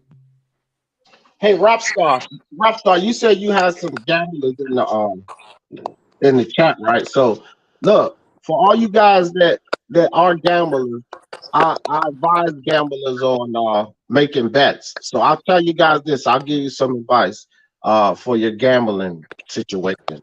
It's 2 bets you should make, AJ, for the knockout. You go to the round betting, right? Three round groups. It's called round betting, 3 round groups. And you put money on AJ to knock out 4 through 6. Then you make another bet, AJ, to knock him out 7 through 9. It's a plus 250 for 4 through 6, which means you bet 100 pounds, you get you win 150 on that, so you'll get a total of 250 back. And then with the 7 through 9, it's actually more odds. It's plus 300. So those are my 2 bets. I bet. Fuck the points, fam. Bet So Joshua by the, knockout. so Four through basically the six or bookies are 7 through 9. so it looks like the bookies are betting on a KO as well. They are, because those odds are extremely. Yeah, you're right, Rapstar. Because those are extremely low odds for picking the exact round. 250 or plus 250. That's low, which means the bookies believe this dude's getting. Listen, these are the odds. You go round 1 through 3. It's only a plus 450 from 1 to 3. That shit should be up to like plus 700-800. It's only plus 450. Then when you get 4 through 6, which remember, guys, I said round 5. That's the lowest. So the bookies are thinking like me, because 4 through 6, 5 is slam dab in the middle of that. That's a plus 250. 7 through 9 plus 300, and 10 through 12. For all of you people thinking late stoppage, that's the worst odds. It's a plus 650. Hey, let me just ask you this, right? Reece James has just made a very good point. He said, what about they're just ready for the undisputed? And a lot of AJ fans would be happy if AJ can just get to the undisputed position. Because I know he'll get hate if he doesn't knock Pulev down. But just to get through this fight, he has to get through this fight. He has to win in a bit of a dominant fashion, because that will line him up for a good momentum with an undisputed fight. You know, everybody's waiting for the undisputed. So, I mean, is this the pressure on AJ that he needs to perform really well so that everybody can start fighting gunning down for the undisputed? Or is this that if he wins by points, people are going to say he's going to lose to Fury anyway? Is that the kind of thing I'm getting from you guys? No, well, from me, you already know what you're getting from me. Fury's my guy, so I don't give a damn how it goes down with Pulev. I got Fury beating him anyway. That's number one. But with that being said, listen, man, the only thing I'm hearing right now, Rapstar, because I hear a lot of people coming at me and rope-a-dope because they don't like what we saying. Well, I'm getting ready to take off on all of y'all motherfuckers. This is what I'm going to tell every single one of y'all, right? Y'all not showing a whole lot of confidence in y'all fighter, fam. It's a goddamn shame that a Fury fan is showing more confidence in AJ than y'all are. I'll be happy if he just gets through the fight. Man, fuck that. When Teofimo Lopez was going into the fight with Lomachenko, what did I say, Rapstar? Teofimo Lopez, 7th round knockout. I was confident with it because that's my guy. Where's your confidence in AJ? I'm getting ready to come at y'all now. Where is your confidence in AJ? Y'all should know he's going to knock him out. Why is it that a Fury fan knows he's going to knock Kubrat Pulev out and you guys are getting mad? What the hell? What's going on here? Do I got more confidence in y'all fighter than y'all do? Because nobody's answered that question yet. D. Jefferson, I want to just say something. I think people are wanting to wrap him up in cotton wool. I think people are just afraid and, we just want him to play safe. And, just even if he gets to 12 rounds, it's fine. Look, if he gets to 12 rounds, fine. We know, okay, he'll be fighting Fury or, he'll have a big fight ahead of him. Fine. No one's sitting there going to completely write him off and say, well, he's rubbish. No one's saying that. We're just saying what we would expect from what we think of Anthony Joshua and who he is. We're not saying we're going to completely write him off. There's many fights. I believe. I remember when Mike Tyson went. I think it was 12 rounds with Tony Tucker. Fighters, big punchers, do go the distance, but the level of fight he's fighting and the fight with less than a 50% KO percentage. We're just saying we would expect a fighter like AJ and a fighter of his caliber. And guys, we're giving him props here. Don't get it twisted, man. You guys are getting this confused. We're giving Anthony Joshua credit here. We're saying a fighter like him, we would think would knock out Pulev. But if it goes to 12 rounds, that doesn't mean we're saying he's complete trash. Guys, we're not newbies in boxing. We've not just started watching boxing in the last 2 years, 5 years. We've been lifelong followers of boxing. So please give us a little bit more credit than that. We wouldn't talk stupid shit like that. I think this will help you guys out. You AJ fans that's mad at rope-a-dope or not. This will help you out. If AJ goes the distance with Kubrat Pulev. I still consider him the #1 heavyweight. So maybe that should help you guys out. But he still is expected to knock the dude out, fam. Like Yeah. him not knocking Pulev out, or whether he does knock Pulev out, that doesn't change the way I rate him. It Hey, doesn't change listen, the way I I just rate want him. to let everybody know that we got a lot of trolls in this fucking place. This fucking little pussy fake money. He never lets me onto his chat, and he wants me to let him onto his chat now. He sends me emails saying, "Oh, Rapstar, be my friend and let me come on your chat." But when I came on his fucking chat, he used to kick me off and mute me and lie to me, and then he used to try and fucking act like a dick rider. So why should I let him on this chat? This Yeah, little bitch, fake money, right? The geezer's chasing me now because he's clout chasing. Go fucking on your own channel, you little bitch. You got nothing to talk about boxing. This fucking little fake H money, you can't talk logic to this bitch. Every time I went and speak logic to him, Rope-a-dope, he start muting me. Because I don't fucking ride with the fighters that he likes, he's always fucking muting me. right. So go fuck yourself. I'm not going to give him no clout chasing now.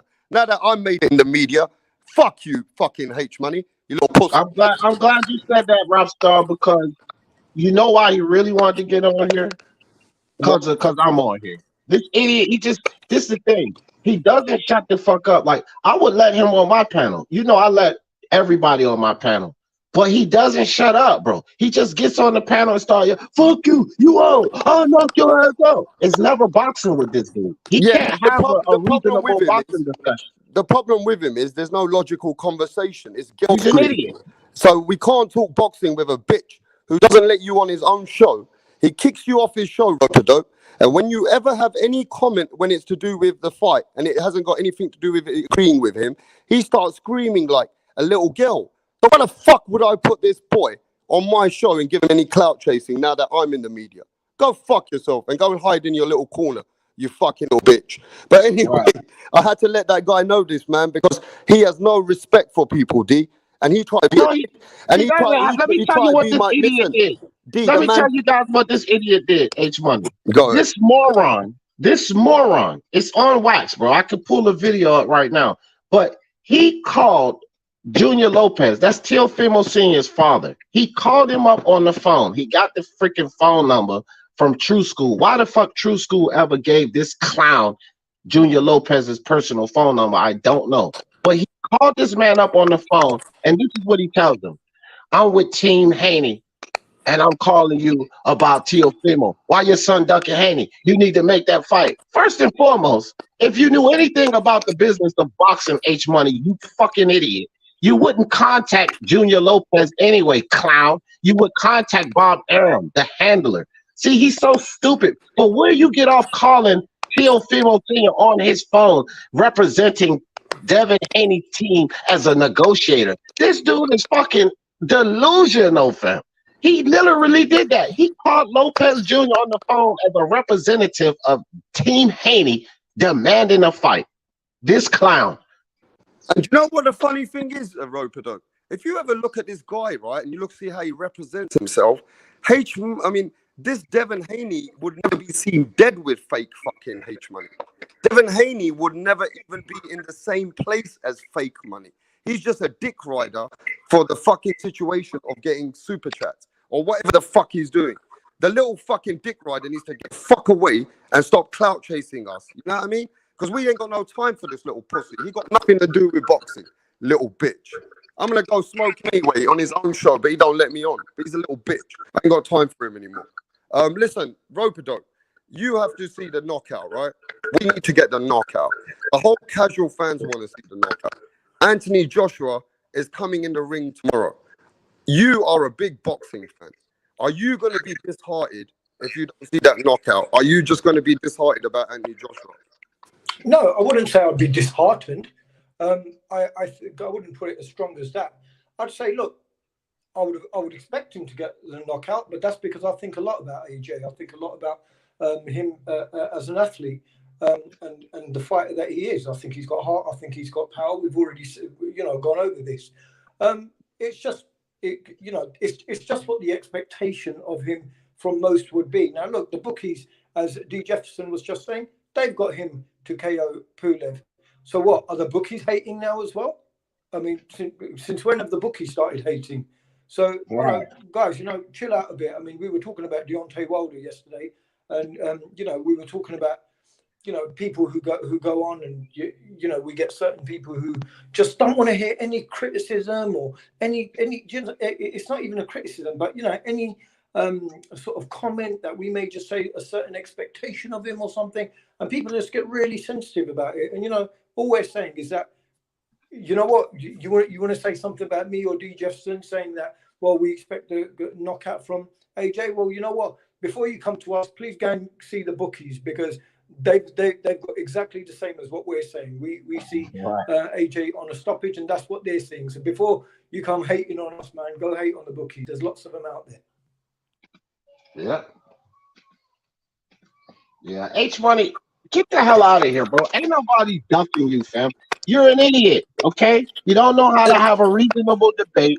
Nobody's ducking you. You're an idiot. You sit up here, you scream and yell. You have to learn how to have a discussion and shut the fuck up when it ain't your turn to talk. Then people will have a debate with you. Other than that, go back to that hole in the wall of a channel you call and let all of those idiots that actually think you know boxing listen to you. Just get out of here, fam. You get no play over here. Anyway, let's stop giving him any more clout, yeah? Because at the end, he's going to come and dick ride us again when he's got nobody, and he's going to want us to involve him in boxing conversations, right? So forget, until he changes his attitude, until he changes his attitude and grows up, you know what I mean? Grows up like a little boy, out of a little boy, then maybe we might give him a chance, the little bitch. But look, at the end of the day, right, Anthony Joshua, he has to knock out Pulev. Otherwise, the boxing world is going to be fucking pissed off. On Sunday morning, you're going to see 100 channels gunning down Anthony Joshua. As much as I love Anthony Joshua from England, we got to keep it real. If Anthony Joshua doesn't get the knockout, right, I'm telling you now, they're going to be hating on him like they hate on other fighters. So get ready for that, rope-a-dope. Get ready for that, D. Jefferson. You know what? I just want to say something to one of your guys. There's a guy called Reece James here who's making a lot of comments. Reece James is actually a proper AJ fan. Yeah. Yeah, no, I can see that. I mean, I can see that from all his comments, and he's saying that, the guys are being a bit sheepish now. So you're sitting there saying, we're hating on AJ, we're hating on AJ, we're hating on AJ. And now that we're saying, look, we're not hating on him, and we've given you an explanation about what we're talking about and what we mean, and the fact that we're giving him credit. Now we're sheepish. Seriously, dude. Hey, Rope-a-Dope, you know what? This is the same problem AJ faces. No matter what he does, he can't fucking win, fam. It's the same problem AJ has. You know what I'm saying? No matter what he does, he can't fucking win, fam. And that's the thing people got to realize. I don't give a rat's ass if he knocks Pulev out in the first round. Do you motherfuckers realize he's still going to get hated on? He's been doing more than damn near everybody in the heavyweight division, and he gets hated on.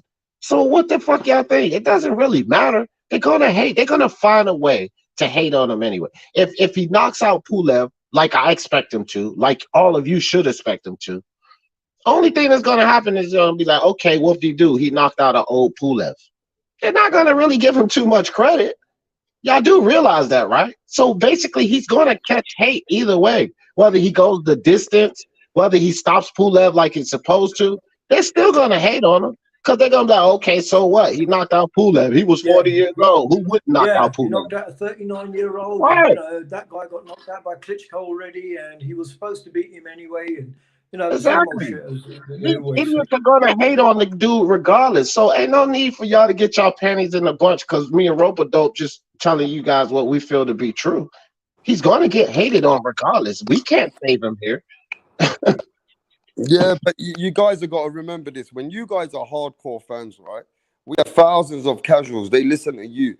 And if AJ don't get the knockout, they're going to just be the same. Like, fuck AJ. AJ ain't shit. He ain't got the knockout against Pulev. AJ can't do shit against Tyson Fury, they're going to say. You know how the boxing world is, Rope-a-Dope. Yeah, well, right. That's how they are. Absolutely, we're never going to make everyone happy. But you know what? Look, now this guy's turned around and said, "Oh, just keep your flimsy argument going. Don't now start crumbling." So you know what? Nobody's crumbling. I'm not going to respond to you at all. I'll try to address Reece James's comments and what he's saying, and I'll try to address them in a mature manner. But it just seems like no matter what we say, even if we sit there and put a pacifier in AJ's mouth, it looks like he still won't be happy. So we're just going to leave that one there, man. I'm done trying to explain and educate you people.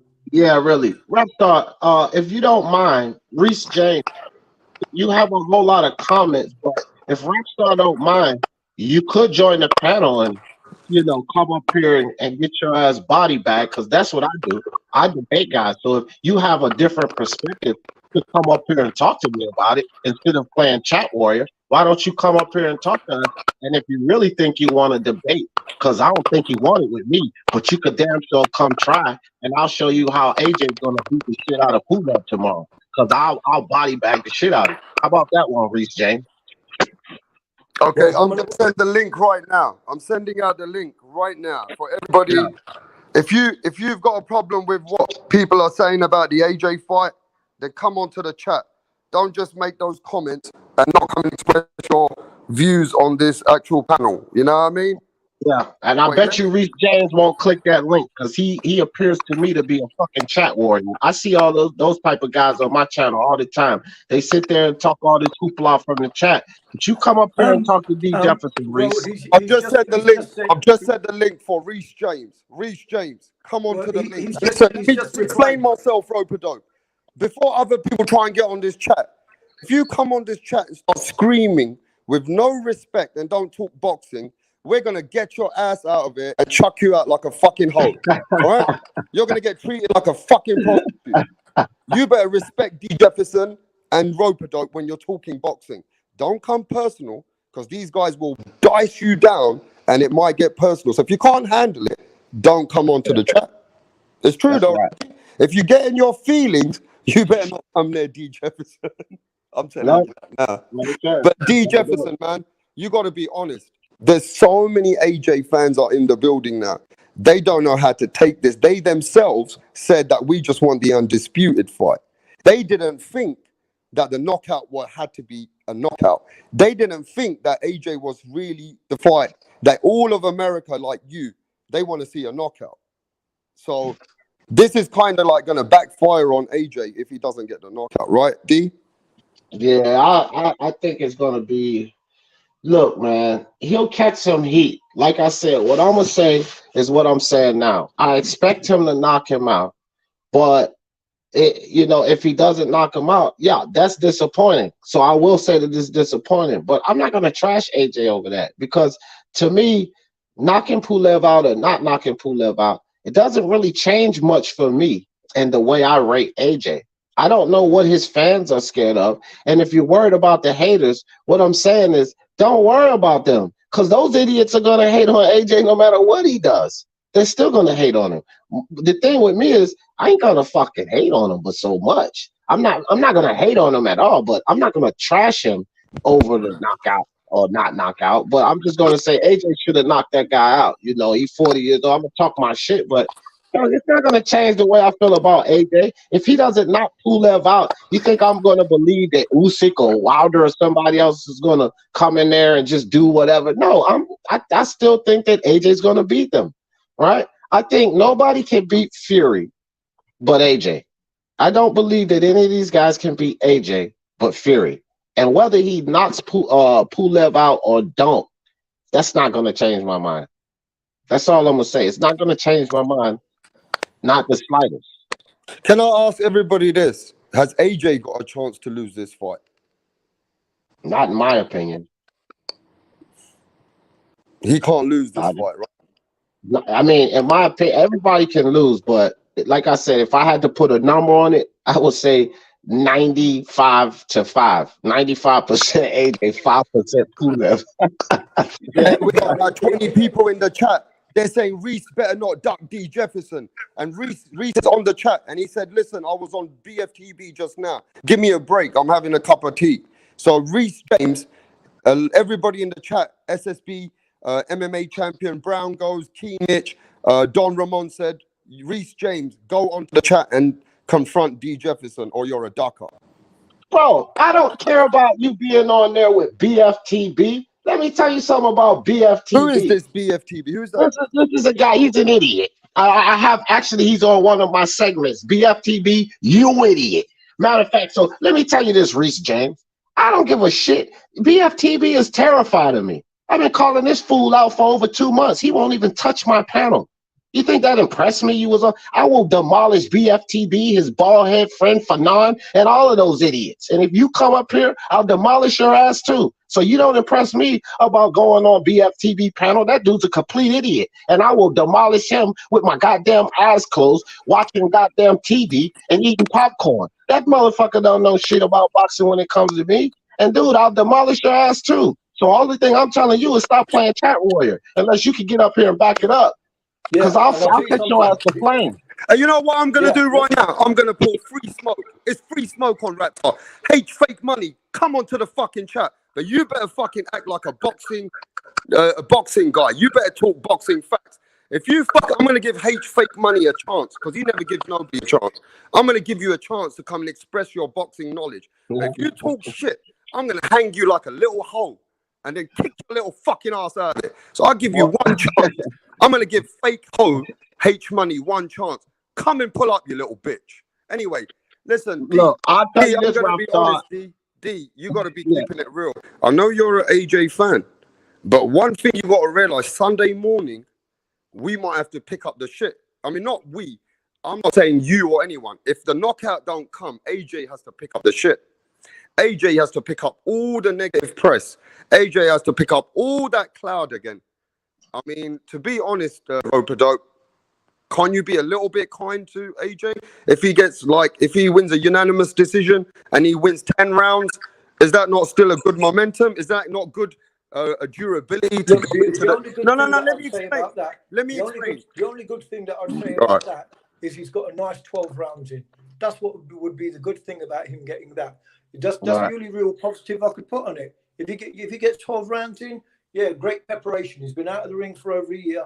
12 rounds would be good preparation for his next fights, upcoming fights. So that's the positive that I can see out of 12 rounds. But you know, it's the positive you see out of the 12 rounds. If you want to look at what the silver lining in that would be, but there's that, and then it's what the expectations are out there, and it's not just my expectations. It's most people's expectations, and no one's hating on him. It's not a case of being kind to him. I think we are being kind to him by complimenting him and having that expectation of him.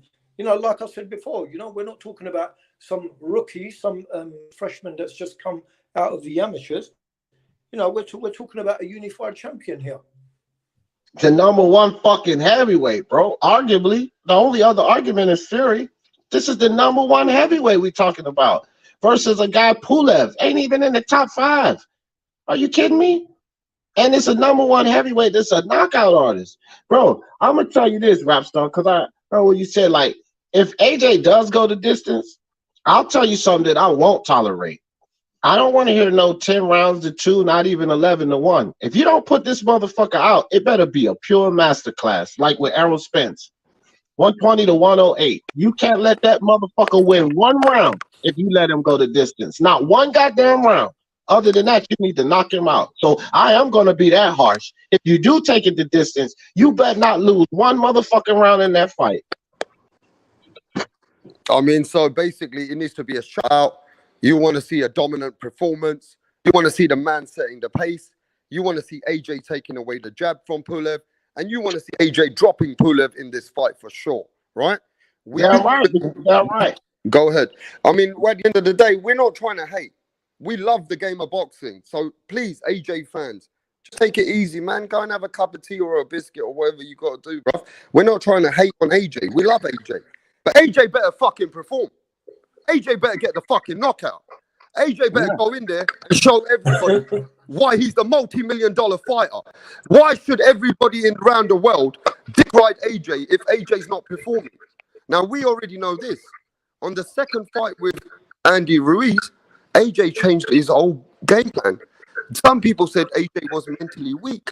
Some people said AJ hasn't got it. When he thinks that he can't knock you out, they're trying to change him as a fighter. Have you heard of these things, Rob? They're trying to change AJ as a fighter to use his boxing skills more. No, I don't think you can at this stage really change him too much. I mean, I definitely think there can be some tweaking done, because remember, he's learning on the job. He ain't with someone who's had a really lengthy amateur career that's gone 200 fights or something, where he's going to be pretty set in his style. He's seen as someone who's been learning on the job. So I think there is room for improvement and ways that he can definitely tweak some areas. But when you say change, like they're going to do some kind of a 360 on him and all of a sudden turning him into a completely different fighter, I mean, I don't know if that's happening. I mean, we've seen some exceptions of a real huge improvement in a fighter.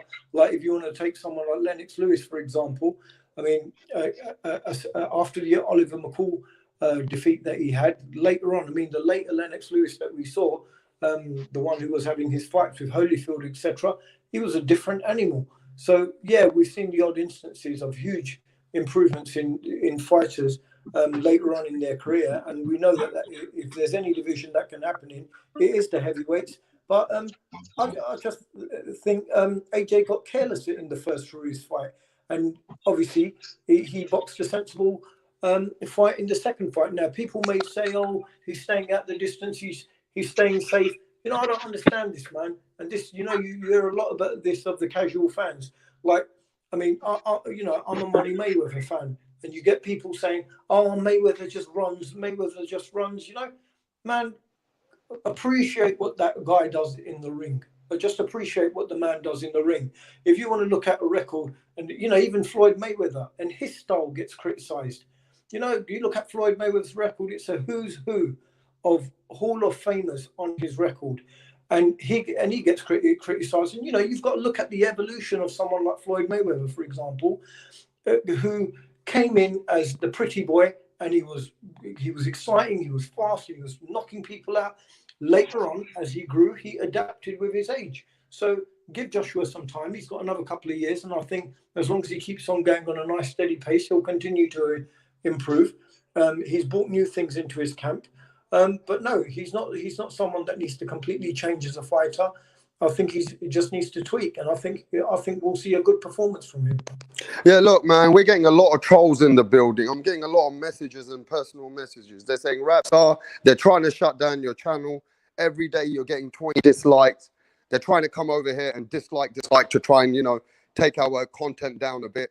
But what we got to do for this dislikes and trolls and hates, because we're very loud, rope it up, and we're very honest and we're very truthful. And that doesn't help some of the YouTube media, So I just want everybody to press that like button so we can, overlike those dislikes. What we need to do is get a lot more likes in our building. So all those trolls and hates who come over here and dislike the show, our content will still be online as long as you guys keep liking the channel. So, it seems to me, Ropedope and D. Jefferson, Rapstar has become part of the media, and he's getting a lot more hate. He's getting a lot more troll. And soon as we became bigger in the game of boxing, D. Jefferson, we're getting nothing but trolls and people trying to clout chase. I mean, is this how it normally goes, D. Jefferson? Yeah, pretty much. Pretty much. I mean, I get it all the time too. All the time. But look, let me tell you something, man. And I don't mean no harm and disrespect. And I really don't give a fuck if this kid gets mad at me. But this dude in your chat, fam, MMA champ. And MMA champ, damn right I'm getting ready to put this dumb shit on you because you've done too much all around this community. Rapstar, I want you to know something about this dude. Now, I'm not saying kick him out, boot him. I'm not saying any of that. What I'm saying is watch this kid because he's 14 years old and all he does is run around fucking with people's channels. He has like 79 different fucking accounts, fam. Different emails. Holy fuck. He has nothing to do with his time. Has 80 accounts. He can have This 80 accounts. dude, he's in your chat now, MMA champ. So this is why when you get him coming up with all different names, he got a bunch of fucking emails. I have already banned about 35 of his emails from my panel. Every one of them was him. It's all of these different accounts. So with a guy who has that many different accounts, he could really attribute to every one of those dislikes his very self. And what happened was He just got kicked off the panel today, right? He got kicked off the panel yesterday. He got kicked off the panel before, and all of a sudden, you start getting all of these fucking likes from nowhere. Well, the dude has like 80 accounts, right? So he could easily put 20 likes in there right by himself, right at home. And I think it has a lot to do with him because my like to dislike ratio fucking spiked when I kicked his dumb ass off of my panel. All of a sudden, shut your snitch ass up, like, bitch. Shut your bitch ass up. Shut the fuck up, you little Shut your bitch ass up. I'm a fucking bitch. Fucking bitch. That's H Money. That's H Money. That? And that's H Money. And this is what I'm saying. This is what I'm saying with these guys. That little bitch? Is that little bitch fake? Yeah. That's H Money. So this is why I be telling people, no need to let him on your panel. People always talk about why you ducking H Money, why you ducking H Money? Because this is what he does. He comes on the panel fucking yelling and shit. You can't talk to this dude. You can't have like we having a reasonable boxing discussion, or even when people come up here and we debate with them blacks. Okay, look. I'm gonna give this fucking little faggot H Money one more chance to come here like a man. If he comes here like a bitch screaming like a little girl, that's what he's gonna do. Man, that means this guy is that insecure, D. Jefferson, that he can't even have a conversation. Wow. This guy that you're talking about doesn't even have the mentality of having a conversation. He's that kind of an insecure little bum. Yeah. He is, bro. He's just gonna come. You can let him back on, but I guarantee he's gonna start yelling. Listen, I've just sent him another link. I've sent that little bitch another link. He's more than listen. He never sends us a link. He's scared. He's scared of everybody. I've seen this boy scared of Punch. I've seen him scared of D. Jefferson. I've seen him scared of anybody who wants to talk about boxing knowledge. But when you come on there, rope-a-dope, just scream. How can we talk to you? Explain that. No. Look, we're here to talk real boxing for people that are serious about it. And if anyone's just going to come to clown, seriously, just grow up, man. Grow up. Go play around on Facebook or Twitter or something. We're here to talk about boxing, and the people that are on here should be passionate and love it the way we do. And if you can't do that, stay the fuck off.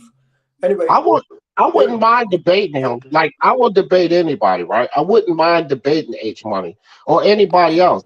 My thing with debating guys is that even if we're going to have a reasonable debate, both parties have to talk, right? I have to have my turn and say with my piece. But with H Money, he won't stop, bro. He just gets on your panel, he yells, he just spews insult, he calls you names. I'm going to give this one more. I'm going to give this guy one more chance. Let me talk. Let Rapstar give him a chance, man. Rapstar like to learn the hard way. I'm going to give this guy one more chance to redeem himself as a human being, because he's already totally destroyed himself as a human being on the YouTube circuit, right? I'm going to give him one more chance to say that he can actually give him some credit. He might be able to have a conversation, right? I'm going to give this little bitch one more chance. Nobody else is ever going to give you a chance, fake money. So I'm going to give you one more chance to redeem yourself and come and talk to D. Jefferson or me like a man. If you can't do that, go and fucking sit in your fucking little PlayStation and play your games, bro. Leave the fucking chat. Guys, I'm going to give you some space, man. I'm going to jump off and I'm going to chop it out with you guys again soon. All right, bro. Have a good one, man. We'll talk again. All right? All right, brother.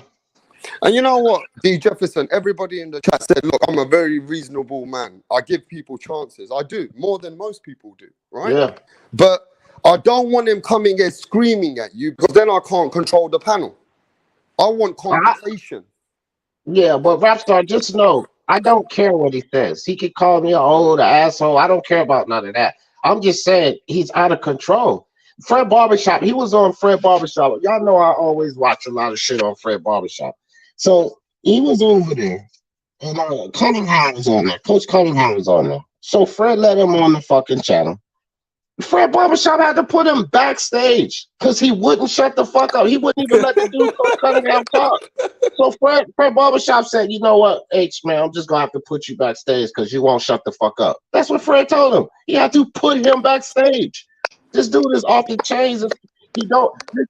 He doesn't know half of what he think he does about boxing. He's just like Black Horseman. Soon as you start debating this guy and he gets mad and start yelling. That's what You know, black he Muslims are. reminds me of one They of those can't debate. kids. He reminds me of one of those kids, D. Jefferson. You remember everybody got a candy, and this guy wanted 2 candies.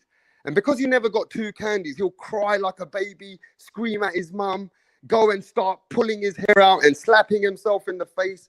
He sounds like a really spoiled little brat. You know what I'm saying? One of those kids who's always been spoiled and never got out of his childhood. You know what I'm saying? It's like a little Well, bitch who's you got might not problems. be too far off because he's in his mid to late 20s and still live at home with daddy. So that should tell you everything you need to know. The motherfucker ain't even independent. You Hey, know, we're what getting you a lot of doing in your messages late over 20s? here. We're getting a lot of messages saying that H Bummy is a crybaby. H is a fake. H needs to go and read encyclopedia. There's a lot of messages saying, so this seems to me, I might be from England, but it seems to me that the media already know who this fool is.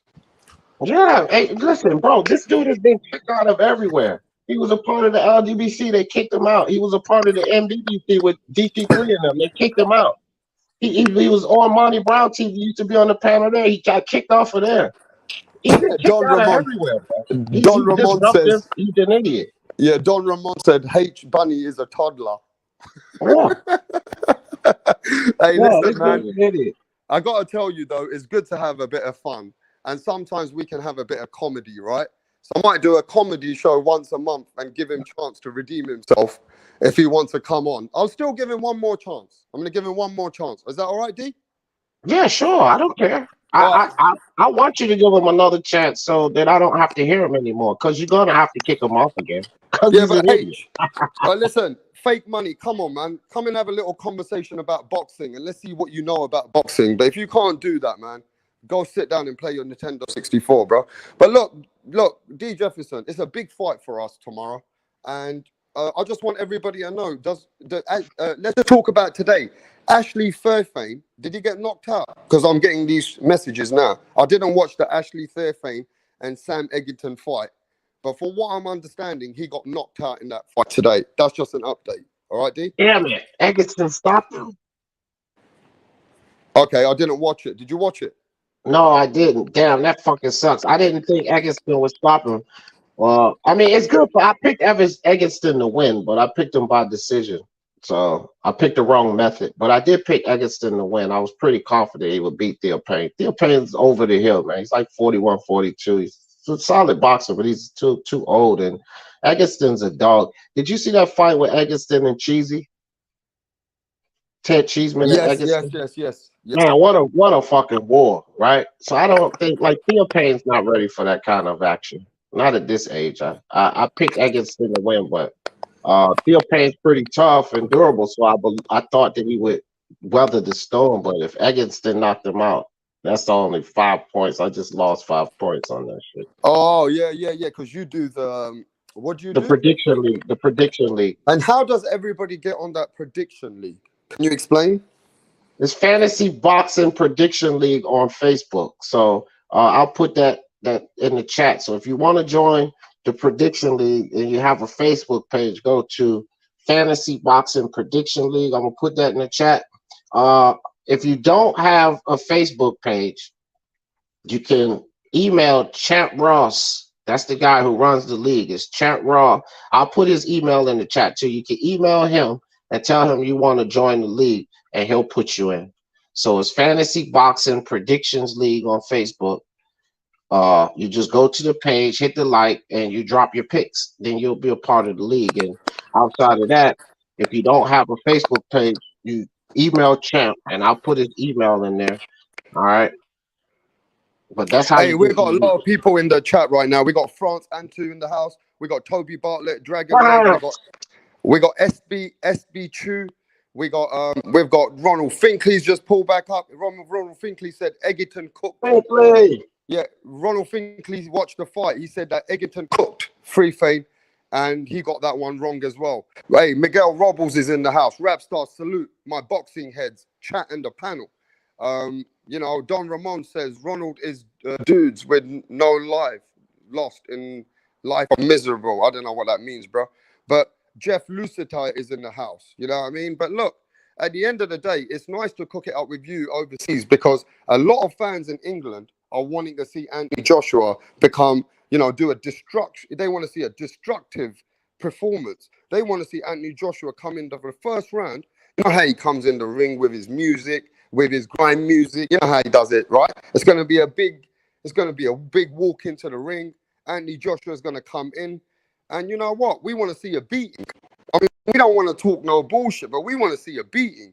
And I'm not gonna lie to you. A lot of the boxing world want to see a knockout. They want to see Anthony Joshua knock out Pulev. But a lot of people don't seem to realize, is Pulev a kind of fighter, D. Jefferson, who knows how to survive? Is Pulev got all the skills set to knowing that he can survive in that fight? Because the only way I see it, does Pulev come out to knock you out, D. Jefferson? He doesn't, does he, D?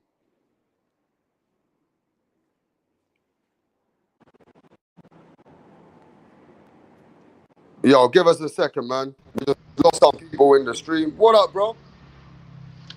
How are you, lad? What's doing, brother? Australia in the house. What up, Jed? How are you, lad? Good? How you been? Hey, we're doing good, mate. We're doing good. I hope you're doing really well from down in under. But look, man, At the end of the day, bro, what we're going to do, because along with all the fans, they want to see Anthony Joshua knock out Pulev. And since I started the show today, I've had about 400 or 500 messages, Jed Cole, and they just want to see knockouts. There's only been 2 people saying that, look, if it goes to points, we'll just keep quiet because it'll be the undisputed next. How do you feel about this, Jed? Yeah, Joshua needs to knock out Pulev. He needs to make a statement in this fight, because he had the last fight with Ruiz wasn't the most impressive performance. He just got the job done. He needs to make a statement, and he needs to take Pulev out, I reckon, in the first 6 rounds, which I think he will. Pulev's about 40 years old. He's seen better days. I think this is a fight for Joshua to really do a job. I think he can lay Pulev out cold. You saw what Klitschko did to him 5-6 years ago. I think Joshua can really smash this cunt, Let's go. Jed Cole just told everybody Anthony Joshua is going to fucking knock the fuck out of Pulev. Actually, you know what? I'm going to keep with that vibe, D. Jefferson. I'm going to stick with you guys. You guys have not just made me believers. I'm just going to go with the knockout now, D. Jefferson, because that's all we want. And that's what we want to see. But I do want to say this. If we don't get it, I think we're going to be very disappointed. Don't you think so, Jed? Yeah, 100%. But I can't see this going the distance. I really can't see Pulev lasting 12 rounds against Joshua. I think he's a sitting duck. All he's got really is at this stage of his career, he just likes to jab on the outside. I think Joshua will be able to just slip that and smoke him. Exactly. I think Pulev gets annihilated in this fight, and I think Joshua gets that performance to put his name back to the casuals. I think he gets the devastating performance that he's looking for. I think Pulev's dead meat in this fight, man. Yeah. J. Kyle, I'm right there with you, because the thing is this. It's not really about Joshua, because we know what Joshua is. My thing is this, like, Pulev has nothing to offer this guy. If you nothing at all in front of another fighter, and then I can assess, okay, this is how he can win. I tried, but I cannot come up with an assessment of how Pulev wins this. I've tried, fam. He ain't winning. He ain't winning this fight. Pulev's a sitting duck in this fight. I think he's in for a beating. Yeah. So if I was going to put money, I'm right now, D. Jefferson. I'm going to put money right now. Should we be betting on the knockout before the 9th round? Yes. So how does this bet sound to you, Jed and D. Jefferson? 6, 7, 8, 9. Perfect. I think 6 or 7th round, this fight should be over with, I think. No. Rockstar, remember, I gave you, for the people that want to run the bet, okay, do the group betting rounds. The group round betting, right? This is how it works. You can bet 4 through 6, or you can bet 7 through 9. I would split up the money and put a bet on both of them, because you'll still win. Say like you want to bet $100. Well, just put 50 on 4 through 6, that's plus 250 odds, and then put the other 50 on 7 through 9, which is plus 300. So either way, you win more than the money you bet. Yeah, that's a good idea, actually. That's a pretty smart idea. Yeah. And you just reminded me, I got to send you $10. I got to check my account. Ronald Finkley probably sent my money earlier for the bet that I won from him. So you'll be getting some money from me, D, later. That's pretty cool, man. Yeah, for sure, man. But look, man. So The big money is on the knockout. I think the odds are not bad if you can call the rounds, D. Jefferson. The odds are good if you can get the rounds in. But to be really honest with you, just to see what Jed Cole and how he sees this fight and how he's approaching this fight, do you think there's a lot of pressure on Anthony Joshua as a man? Or do you think he's past that stage now? He doesn't have any mental issues. Like a lot of people think Anthony Joshua is mentally a little bit weak because of the way that he approached the second fight and he didn't fancy knocking out Andy Ruiz. Can you explain that one, Jed?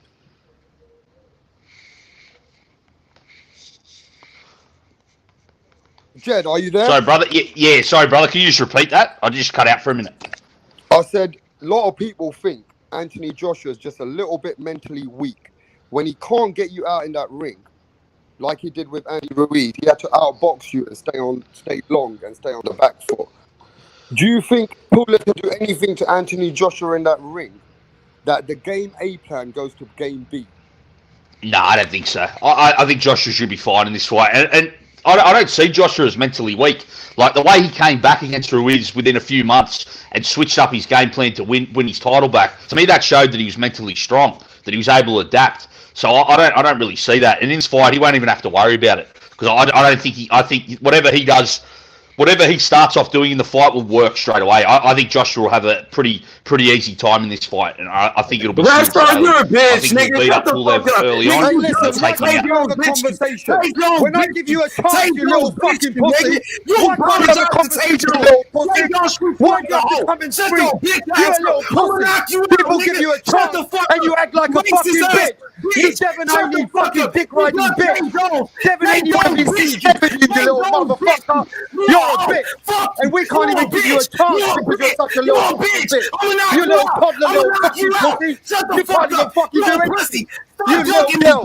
You can't even have a conversation. I'm trying to give you a chance to have a conversation, you little bitch. You fucking bitch. You fucking little pussy.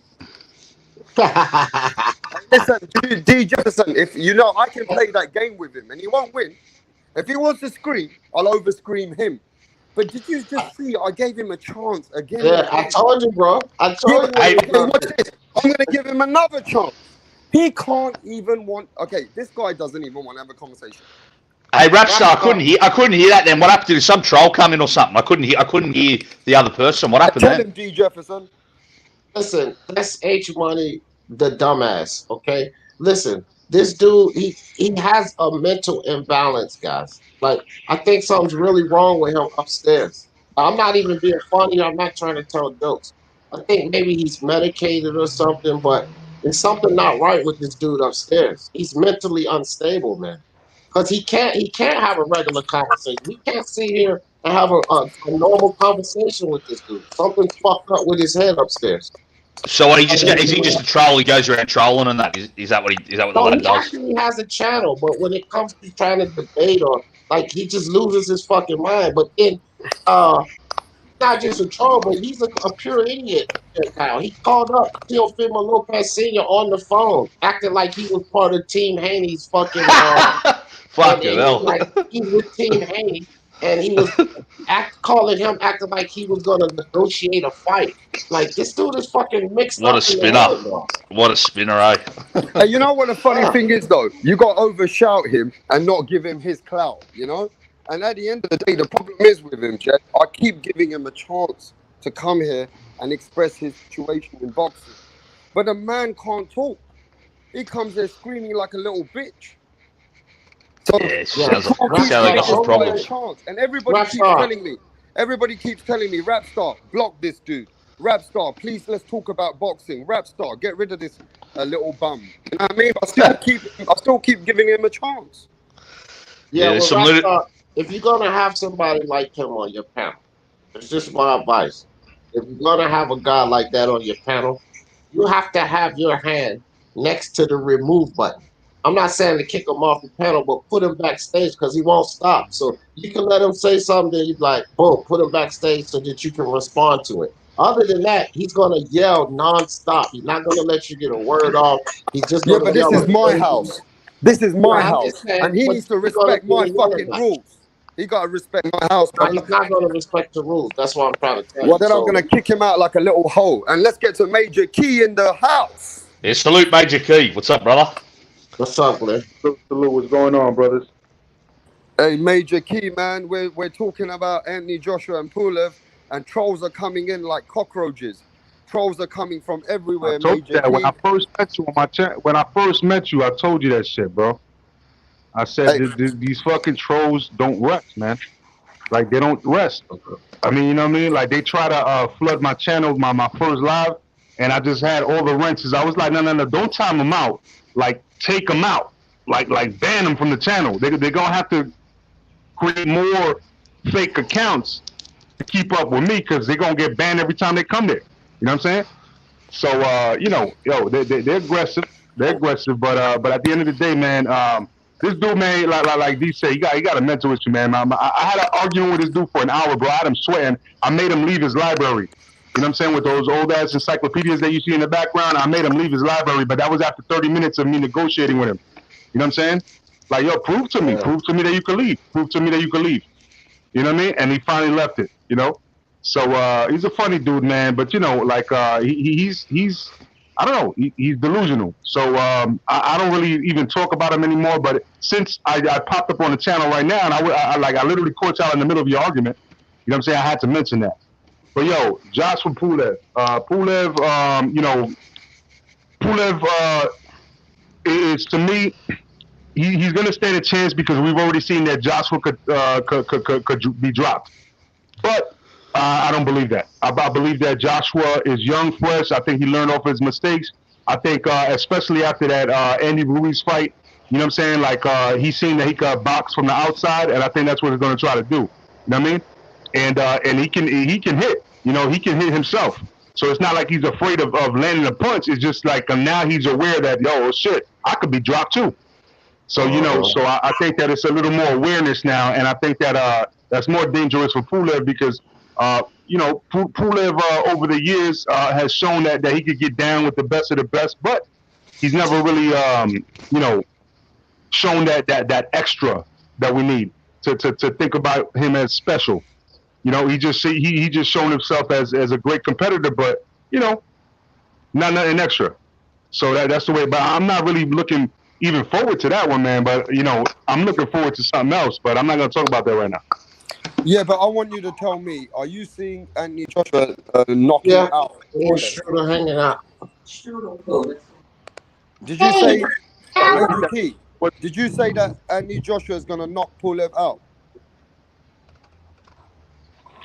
I say both of them have a possibility, but I think Anthony Joshua is going to box him to the outside and remain calm. And unless Pulev, which I doubt it because he has been in there with the best, unless Pulev puts himself in a bad predicament, I feel like it's going to go 12 rounds, decision Anthony Joshua.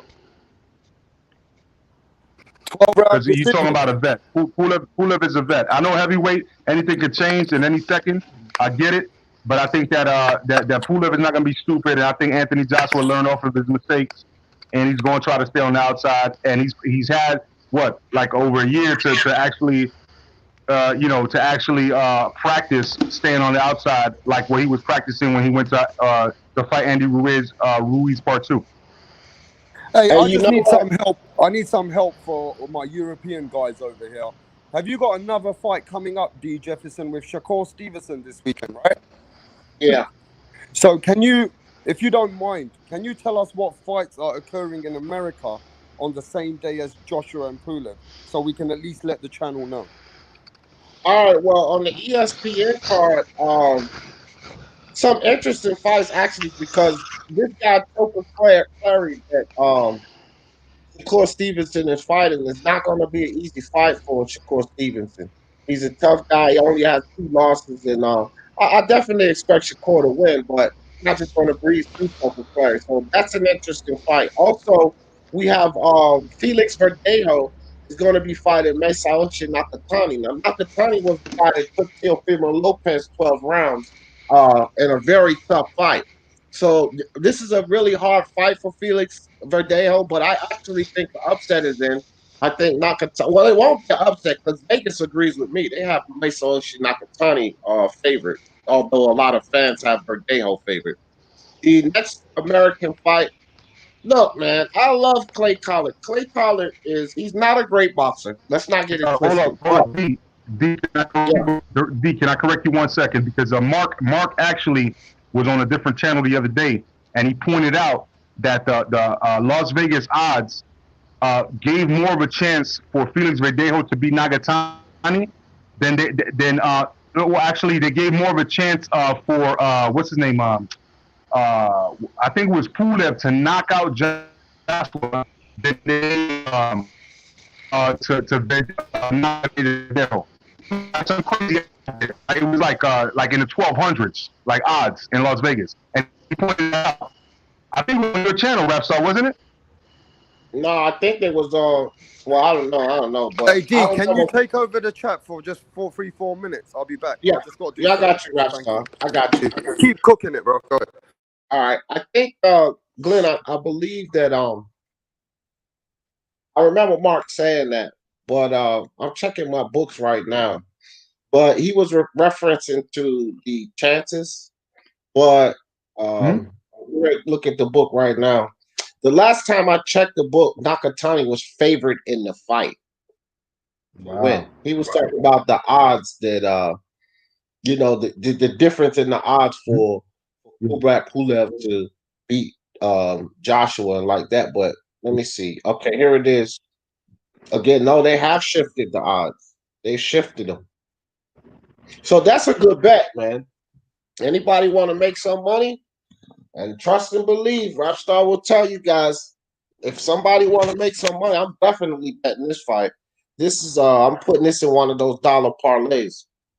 But yeah, man. And don't get me wrong. I'm nervous for that. I'm a big Verdejo fan, but I'm nervous for him because I know Nagatani's tough. Don't get me wrong. Like, but here's the thing. I've been supporting the dude. I got belief in the dude, and I think that the reason he took the fight is because he knows that he got to prove it to himself and to everybody else. And if he can't beat him, then he knows that hey, I'm gonna have to switch careers. You know what I mean? So that's what I give him props for. You know what I'm saying? For taking on this fight. Hey, I give him all the respect in the world. I still ain't gonna give him the win for that because I'm gonna tell you right now, fam. I think that. Hey man, you know how I am. It's just like with the whole. Remember we talked about the fucking the Tank Davis and Leo Santa Cruz. I wasn't trying to disrespect Leo Santa Cruz, but I simply seen no chance. I wasn't trying to say, oh, how you gonna disrespect Leo? He afford the division champ and all of this. I'm like, yeah, I get all of that. He ain't beating Tank. So for Verdejo, bro, I'm Puerto Rican, bro. You know what I mean? Like I support Verdejo. He's my people, like literally my people. But at the same time, I don't think the nigga gonna win. I don't think he's gonna win. I think I got you with the Tank versus Leo, but the only thing that I was trying to say, I was trying to entertain the fact that I was like, hey, look, he's moving up 2 weight classes. He should lose against Javante Tate, and you know that's been on record. I've always said, and even my predicament, I said, or in my projections, I said he should lose. That's on paper, he should lose. Right. But what I was saying was like, it all depends on his chin. Because look, he was boxing Javante Davis. He was actually like giving him a fight. But then what happened? It was all up to his chin, and his chin couldn't stand the test of time. So that's why he lost. And so I wasn't wrong about that. But I did bet money just to make it playful. But at the end of the day, when it comes to Verdejo, though, I think he got a way better chance because these dudes, even though Nagatani is tall, he's a great fighter, man. He's a tough dude from Japan. The Japanese dudes are very disciplined. You know what I'm saying? Yeah. And I give him credit, man. I give him credit and all of that. But I'm just saying, like, I'm gonna have the belief in my dude that gave Ivan Lomachenko a run for his money. You know what I mean? In the Olympics. You know what I mean? And that's who he really wanted. He didn't want Teofimo to beat Lomachenko before he beat Lomachenko. So, so it is what it is. I believe that he's going to come in there with a vengeance. He's going to try to put his name on the map.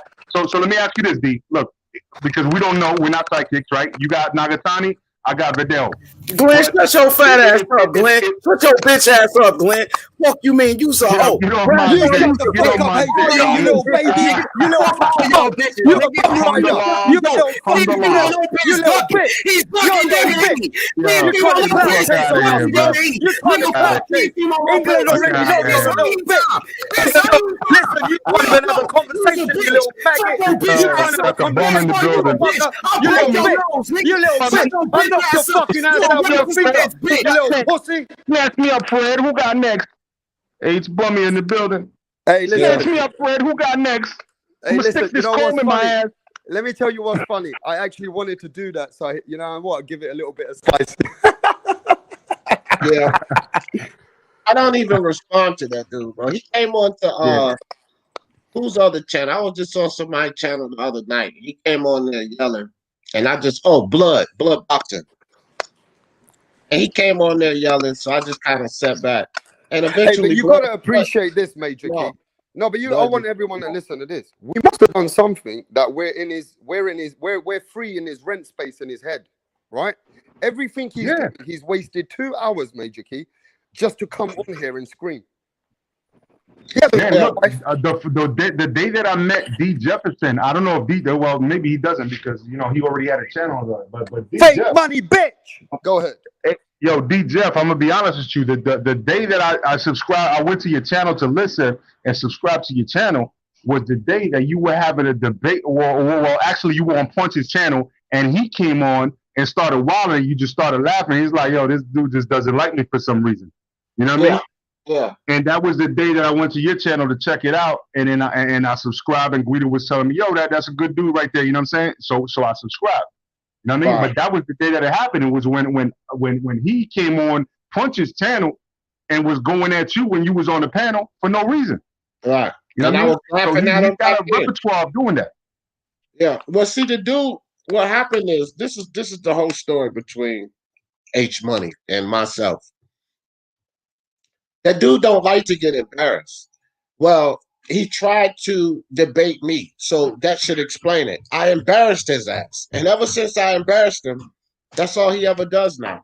He just comes and yells at me and all of this dumb shit, and I never even say anything back to him because, look, I will debate anybody on here, but I ain't gonna get into no yelling match like that. You know, I might get excited sometimes, and like Black Horseman, I might yell at him sometimes, but only briefly. I'm not gonna sit here yelling at nobody back and forth.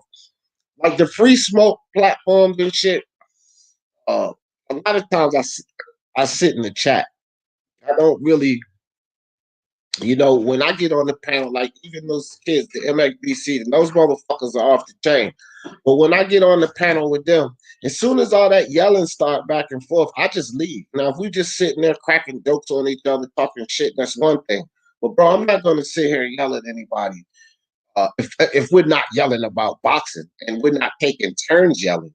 That's a different. But if we yelling about boxing and we're passionate about boxing and we're actually taking turns yelling, okay, that's a difference. But with H Money, you just gotta yell over top of him because he won't shut the fuck up. He'll keep doing that for like 15, 20 minutes straight. You a fucking hoe. I'll put you in your face. I'm gonna knock your ass out. You a bitch. You scared of Johnny Boy. You ducking out Hefe.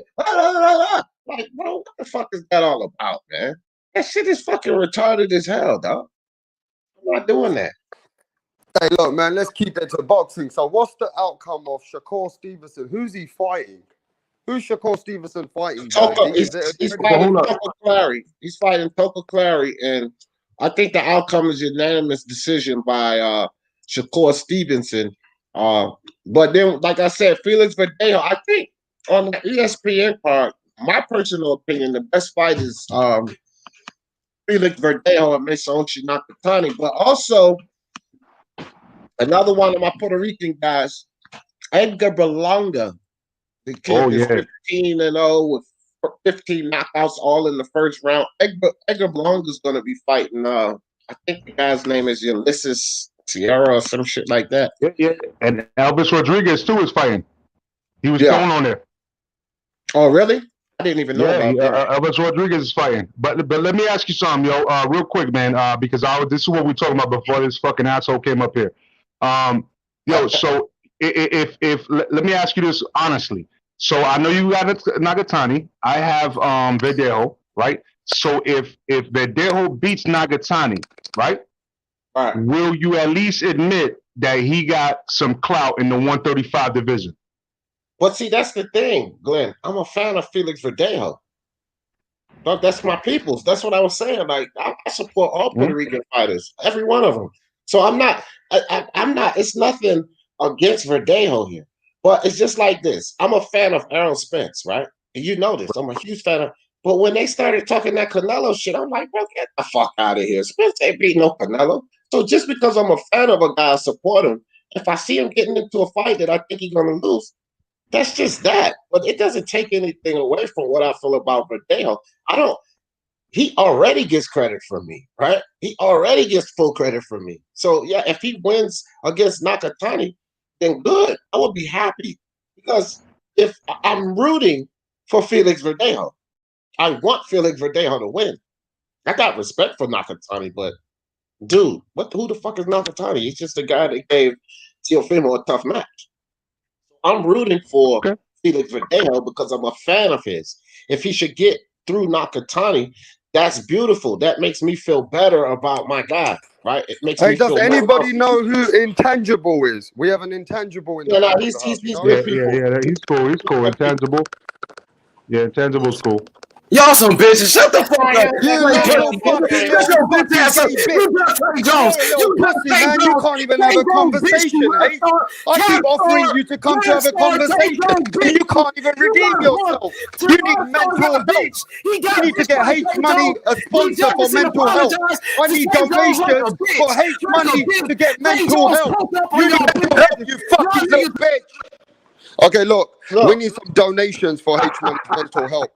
We really do. So if you want to donate some money to get H Money some mental clinical help, we do need some donations. So please do me a favor. Go send him some donations so he can get into the mental clinic. Okay? Because the man has took out 3 hours of his day just to do this, D. Jefferson. So I know I'm living. He also came on a different account. Yeah, but let me tell you this, D. Jefferson. I know we're living rent free in his head, but he just needs mental help now. I've come to that stage because I keep giving him a chance, Major Key, to redeem himself. But the man is he's mentally ill, bro. Hey, Rapstar, you know what they say about somebody who continues to try the same thing over and over again and expect different results. You know what that's called, right? That's called insanity. So if you keep letting that motherfucker on here and expect something different, that's insane, fam. Yeah, it's insane because you're not going to get anything different. D. Jefferson, I gave him 3 chances in front of you. You can give him 10 and he ain't going to do nothing different. So, like I said, anybody that does something the same thing and expects different results, that's called insanity. So you can keep letting him on here you want. I don't know what chances you believe you told me Intangible was somebody we knew. That's why. Yeah, well, but because that's a legitimate channel. Yeah, but he be trolling like that, and the thing is, I think that his grandmother put something she laces warm milk or maybe his peanut butter and jelly sandwich. I don't know what she laced. You know what I'm saying? But the dude is off. You know what I mean? He's a little off. And somebody just sent me a personal message, D. Jefferson. Somebody said that he's clout chasing you, Rapstar, because he wants to be known, and lately he hasn't been getting much going on. I don't know if that's true. I'm not sure. But it is true because H Money builds up a fan base and they walk away from him. This is what his channel's about. He's got look, the dude when he started out, before he got to 1,000, he had like 900 something subscribers. Then he started doing a bunch of lives, right? So he blew it up. He blew his channel up to like 2,500 subscribers. But here was the problem. He kept losing people the whole way through. So he would have, if you got 7 people in your chat with 600 and something subscribers, once you get to 1,800, you should generally have like 3 times that because it's 3 times, right? He still was sitting there with 7 people in his chat.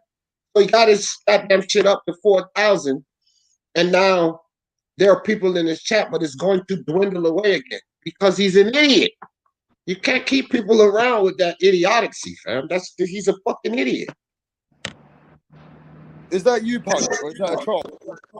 You already know this is Pawns Wrong Boxing, aka Mr. Moose Shine himself.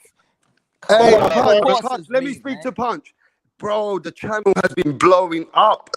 The channel has blown up overnight, Punch. And we're getting trolls. They're clout chasing me. They're coming in the channels. It's funny how that fucking fake money has been here 3 hours trying to just... We gave him 4 chances to redeem himself, to have a conversation with D. Jefferson. But the man can't even have a conversation. I'm trying to give him some clout. I'm trying to get donations for him to get some mental help. The man still, I'm the only one, D. Jefferson said, has gave him that many chances to talk about boxing. But the man hasn't got it in him. You know why? Because y'all not approaching it right, my brothers. Y'all not approaching it right. Well, teach us, Punch. How do you approach it with this fucking lunatic? Because I have no clue. Come on, man. We all from the hood. How you approach? You be like, yo, my man, you want some work? You want a bag? You gotta entice them with a bag. A nickel bag or something like that. You know what I'm saying? Man, well, I'll tell you like this. It ain't worth my weed. I'd rather smoke it. Let that motherfucker stay on the outside. I ain't talking about weed. We talking about the what he like. He needs the crack. He hasn't got the crack. He needs the fix. We gotta get him the old girl, huh? That's what you saying, that girl. That 1986 good shit, man. Hey! About that girl, G Money Nino. that white girl. That's what he's saying. Let's be honest. He's talking about that white girl. The white girl's happy drug. We talking about the other stuff, man. We talking about the other stuff. Yeah, he ain't talking Anyway, I about want to that get back to boxing because Moonshine probably that pony show. Not that pony. Can we get talk back about to that Don Cheadle rebound movie. We talk about the goat, man, the goat. Hey, I got to get back to boxing if you don't mind. We got European subscribers. A lot of AJ people are in the chat right now, and D Jefferson's been getting it from the AJ fans today. D Jefferson told the world it has to be a knockout punch. If it's not a knockout, everybody's going to be hating on Anthony Joshua on Sunday morning. Can you explain on that? You know what I did, man, last night? I didn't even go live, but I was just watching a bunch of fights, and I'm thinking that Anthony Joshua, how old is he right now? 32? 31. He's 30 or 30, 31, 30 or 31. Around this age is when fighters usually start making some type of adjustments, right? You know, around this age, you know, their intellect and physical ability is running high. They're still in their prime, but around this age where you can see a lot of fighters, they start making adjustments. And I saw something in Anthony Joshua in the last fight. In the last fight, we saw Anthony Joshua that he was trying to box from the outside. He was just trying to outbox Andy Ruiz. But there was spurts in these fights in which he went to slug it out with Andy Ruiz, and Andy Ruiz will connect in like 2 punches, and he'll pull back like, whoa, all right. This is how I got knocked out the first time. Let me chill. Let me keep doing what I'm doing. I think what Anthony Joshua is, I don't think that he really wants to be in that line of fire anymore because he's been there even since the amateurs. I think he knows that his chin is not an elite chin.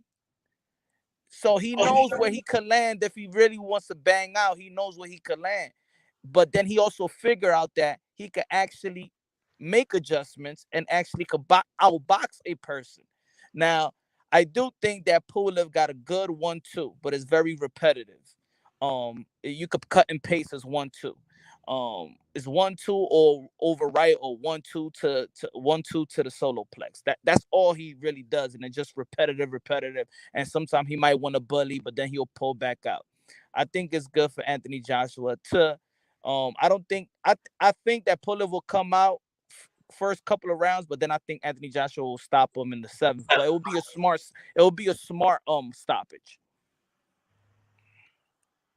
Yeah.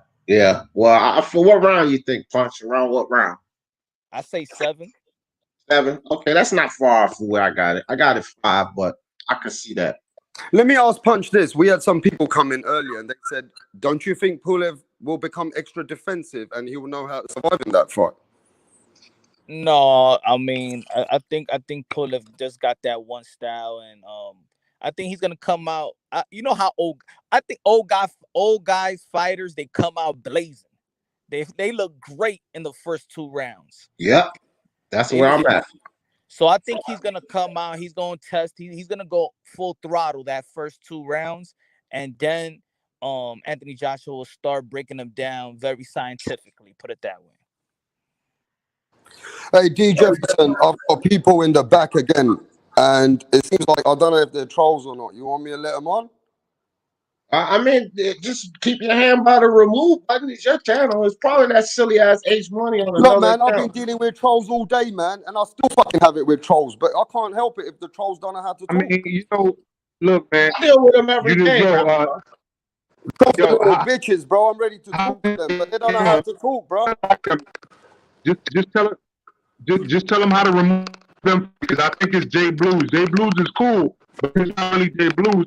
How do you remove them forever? I know that there's a link that you could click or something like that. Yeah, at the bottom in the top right hand corner, Rapstar. Hey, J down there. Blues. J Blues, is Rapstar. this you or is this fake money? J Blues. What's going on? It's your boy H. No, that's J Blue. Mr. Does don't. What's up, y'all? What's up? Hey, All right, there we J go. There we go. Blues, There we what's go. What's happening, up, bro? Now, look, Rapstar, listen up. So you can, this will help you out. Down there at the bottom where all of us are, in the right hand corner of our little picture is 3 dots. If you click those 3 dots, at the bottom it says ban guests from studio, which means they won't be able to click back on. No. D Jefferson, let me speak. It's my channel. I'm not gonna ban fake money yet. I think I might be able to convert him into a better man one day. Okay? Yeah, good luck with that. Right now, Yeah. I'm gonna listen. Right now, I'm the only Good luck, guy brother. who listen. Let me speak. I'm the only guy who's giving him a chance, and he doesn't want to redeem himself. So we're not gonna block him. We're gonna just keep treating him like a hoe until he gets himself organized. And if he can't get himself organized, then fuck him. We'll just chuck him out like a hoe. That's it. It's on that K2. On that K2. Yeah, he got the fake. You're wasting fucking your page. time, Rapstar. You're wasting your time. Remember we spoke about this on Punch Drunk's channel? We've been telling you about that. Yeah, but look, Punch Drunk always the same. He doesn't ban everyone. Come and talk. Yeah, to but us. Rapstar. We don't ban the you.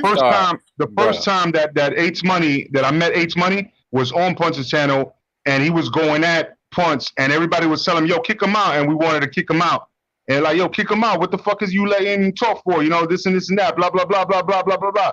You know, and then finally he got to the point where he was like, "Oh, yo, this shit is dope. Yo, you a real one. This and that. Yo, I just sub to your channel. I'm gonna go ahead and promote you. This and that." And then he sold them out like 2 weeks later. You know what I mean? Oh, yeah. Yeah, That's the way he is, bro. That's the way he is, man. Money, you gotta go and get your crack, bro. You know can't what I help did, you but anymore. you know what I did, Rapstar? I Yeah. went to my settings and I unblocked everybody like a month ago. I unblocked. He's not even blocked on my channel. I unblocked everybody. Why? Yeah. Why y'all doing that? Let me tell y'all something. I mean, I'm just interested in why. I'm not saying that I have anything against it. I'm just asking because I think Unrivaled just did it too. Just went and unblocked everyone. And I'm just interested in why you guys are doing that. Not because you know in the settings in the where you're doing the broadcast, you can actually see who's coming in. So that's why you can see that. You could see like when Senior was there, he was backstage. I had him backstage like for a good like 10 minutes. So I like is you know that you could see whose channel it really is, right? Yeah, with the 3 dots, the same 3 dots. If you Yeah. click them and you look up top, it'll tell you who the real. But these guys got multiple accounts though, man. Like it's from a different, like the dude MMA champ Punch Drunk. He has 80 different emails, fam. 80 different emails. So it's not gonna come up as the same thing if you just switch to another email. I literally have 37 accounts from MMA champ blocked on my channel. 37, fam. And he still comes through every now and then. Hey, if you He don't want to. mind, He don't want to talk shit about me in this channel because Bill Haney got him on a little leash. Yeah, but he wants to come here. Right, right. If he looking on right H Money, Bill Haney got in your little leash. You can't say shit about me.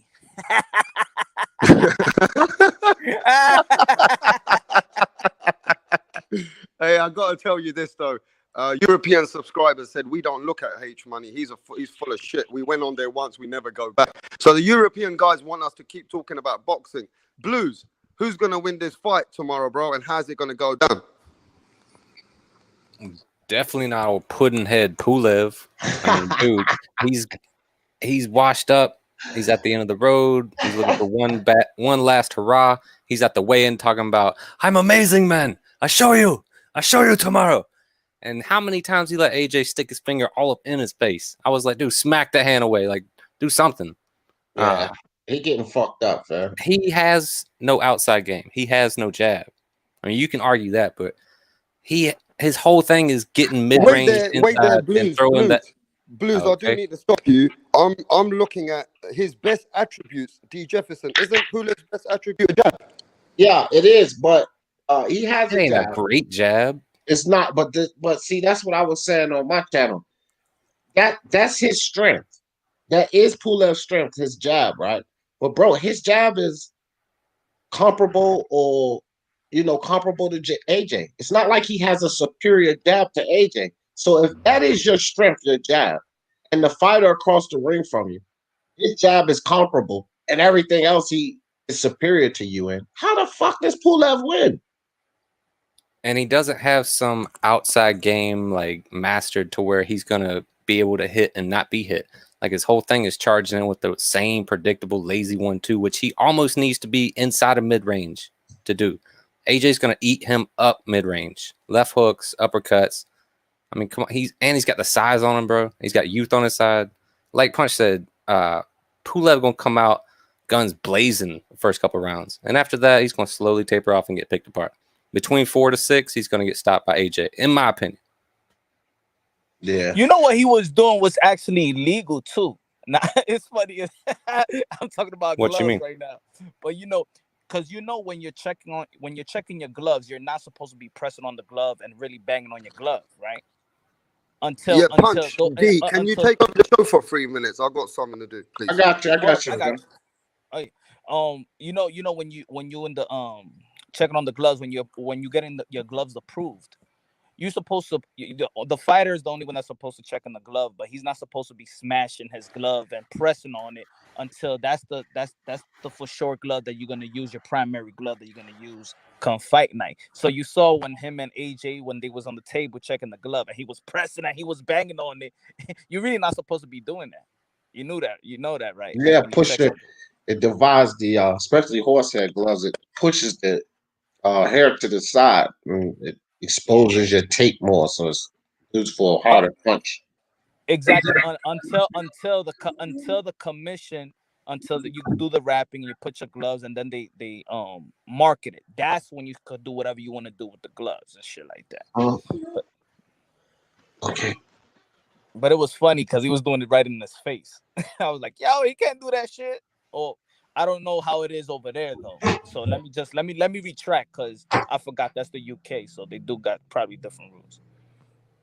But look, did y'all see? Y'all know, AJ, for all of these people that's talking about, we shouldn't be so rough on AJ if he don't get the knockout. Do y'all realize that AJ told Kubrat Pulev, "I'm gonna knock you out, pussy"? He said, "Nah." Yes, I'm gonna knock you out, pussy.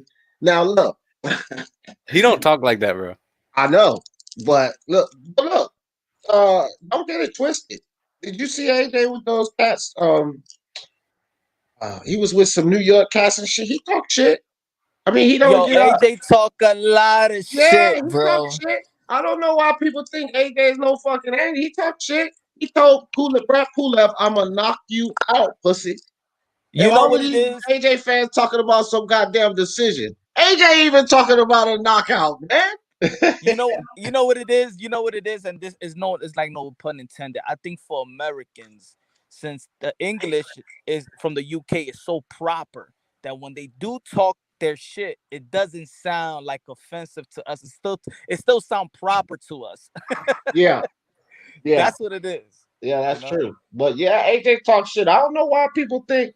Listen, man, AJ is a fighter. He might be a respectable guy and talk well spoken in front of the cameras, good enunciation and diction, but he's still a fighter. That motherfucker got the fight in him. He told Pulev, I'm gonna knock you the fuck out. See, with AJ, he has to play his part because what he gets a lot of endorsements. So he can't be full throttle like a Wilder or like a Tyson Fury. He got a lot of sponsors. So, but trust me, if AJ ain't had sponsors, he ain't had no Under Armour and a bunch of sponsors that he got, he'll be talking. He won't be talking like these other guys, but he'll be talking his shit in his demeanor. Yeah.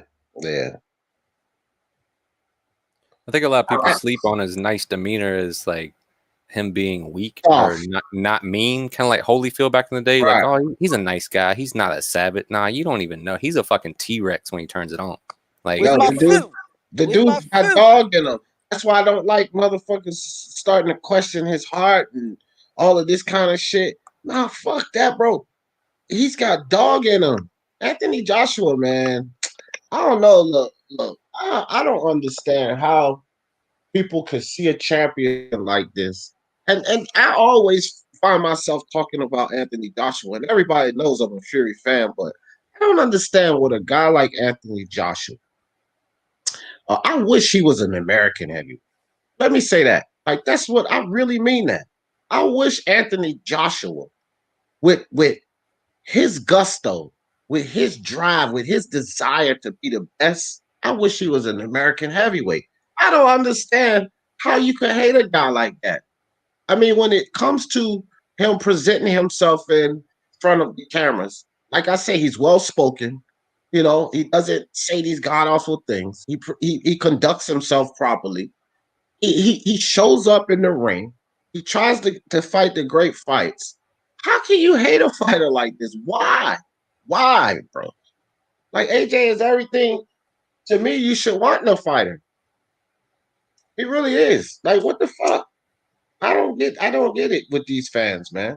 What are you mad because your heavyweight is not like that? I like AJ. He's much more he's much more respectable and well conducted than that goddamn crazy ass Tyson Fury. All the silly shit that motherfucker say. You know what I'm saying? How could you not like AJ? I can understand how people don't like my guy Fury. Oh, I get it. Well, how could you not like AJ, fam? I really don't get that shit about Joshua. How could you not like this guy?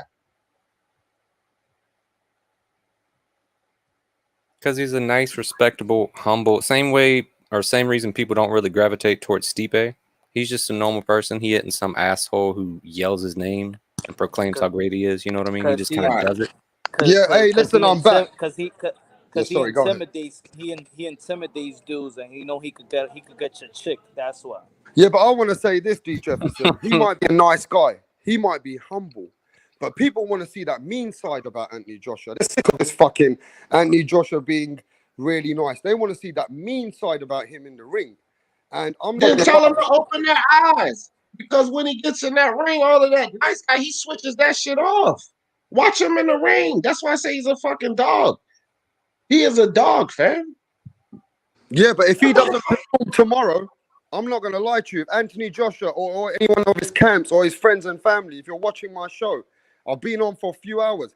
There's been 95% people have come on my show today from England, from everywhere in America. If he doesn't do it, or he don't knock him out, we're fucking going to get pissed off. This is bad, hey, bro. Joshua, bro. Did y'all see the weigh-in between Nakatani and Felix Verdejo? Did y'all see that? No. Oh my gosh, bro. I seen it, D. My bad. I had myself on mute. I was trying to respond. Hey, I will say this right now. Hey, I got Felix. Although I'm thinking Nakatani gonna win. Remember, I'm a Felix Verdejo fan, and I'm rooting for Felix Verdejo.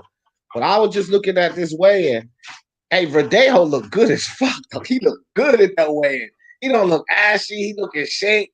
I like that. He looks good. That's why I asked you earlier, D. Like, if he wins, just have a, because the man lost our confidence. Don't get me wrong. He lost my confidence too. But man, I got some belief in this kid, man, and I would hope that everybody after this starts supporting the dude, man, because the dude went through a lot. You know what I mean? I didn't lose confidence in Verdejo at all. I didn't lose any confidence in Verdejo. This is the thing. People don't understand the guy he's getting ready to get in the ring with. And I do. I That's do. the thing. This is why, listen, I implore everybody, if you got the time tonight, just go back and watch the fucking Nakatani versus Teofimo Lopez fight and understand who Nakatani is doing this to. Now, if we're going to think that this is just a foregone conclusion, then what are we saying here? That Felix Verdejo just gets in there and washes through Teofimo? Fuck to the hell no. This is who Nakatani battled with for 12 rounds, guys. And he didn't just battle with him because of slack of what Teofimo did. He caused that problem. It was Nakatani that caused Teofimo that problem. This is who Felix Verdejo is going to have to fight, man. Mm-hmm. I don't think he's going to get past that. I don't. I think he will. Yeah, I mean, yeah, that's cool. And look, I don't think he will, Glenn, but I hope you're right and I'm wrong. Like, I really hope that you're right and I'm wrong. I guarantee, though, it's a tough fight. I know what you're saying. It's a tough fight. And it's hard to see him coming out of that because of Teofimo, but I think Teofimo already explained that they learned a lot off of that fight. And there was something that they had to work on after that fight. And I think that Felix Verdejo knew that he already knew those things, and I think that he's going to bring that to the table. And obviously Salas is a great trainer. I think Nagatani got a problem on his hands, man. Honestly speaking. And I think just like this, I think both ways. I think Felix Verdejo got a fucking problem on his hand, and I definitely believe Nakatani got a fight on his hands.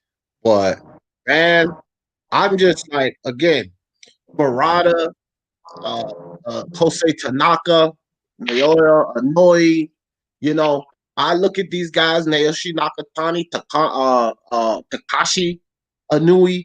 I look at these guys, these Japanese guys, and bro, they bang. They can fight. So I think a lot of fans don't understand that these guys are game. They got good chins. They can fight. They got toughness. You know that Nakatani, after the Teofimo fight, Junior Lopez told me this. The dude had to go to the hospital. He had swelling and all of this type of shit. That you know the punches he was taking from Teo? That man can take a punch. He was taking these punches from Teofimo, did not go down, but he was taking them to the extent that he had to be hospitalized, man. Are you going live tomorrow? Are you going live for the fight? For hell to the yeah, bro. I'm right. Doing So I'll tell you what. If I see that fight and Verdejo loses, bro, I will be the first one up there saying, "Yo, you was right." Yeah, but you know what I mean? Again, Glenn, I hope you don't even have to do that. Like this is a That's what I'm saying. I don't believe I have to, but I'm saying that's why I'm calling it out. It's kind of like a bet, right? I mean, it's a mental bet, right? Yeah. Like it's not money on the line, but I'm just letting you know that I'm so confident in Verdejo that if I have to do that, I'll do that. Just pop up over there, just be like, you know what, yo, you was right, bro. You don't have to do it this time because this is a crow meal that I don't even want to serve, fam. And if you came over there to eat that crow, I would be disappointed, man. I'd be like, fuck that crow and throw it in the trash, bro. All right. We're on the same page then. We on the same page then. All right, I got you. Yeah, I don't want Verdejo to lose. Like, I honestly don't want him to lose. It's just when I assess these fights, bro, especially because I said this fight has to go to my gambling guys, right? So I can't fuck around with this because of my emotions. I'm not going to put those guys' money at risk because I'm a fan of Verdejo, right? I gotta assess it honestly. And I'm looking at the fight, and bro, honestly, it's an uphill battle, at least from the way I assess the fight. And you guys know I pick these fights pretty well. And from looking at the film study on it, looking at the way Nakatani transitions his weight, bro, the speed, his hand speed, he has pop. Like, man, it just as a Verdejo fan, I'm scared for Verdejo because I don't know if he can win this fight, fam. And I know that sounds kind of grim, but that's just how I see it. So when I go to deliver these predictions to my gambling guys, I'm telling you now, it's going to be Nakatani on there, and I'm actually thinking he may stop him.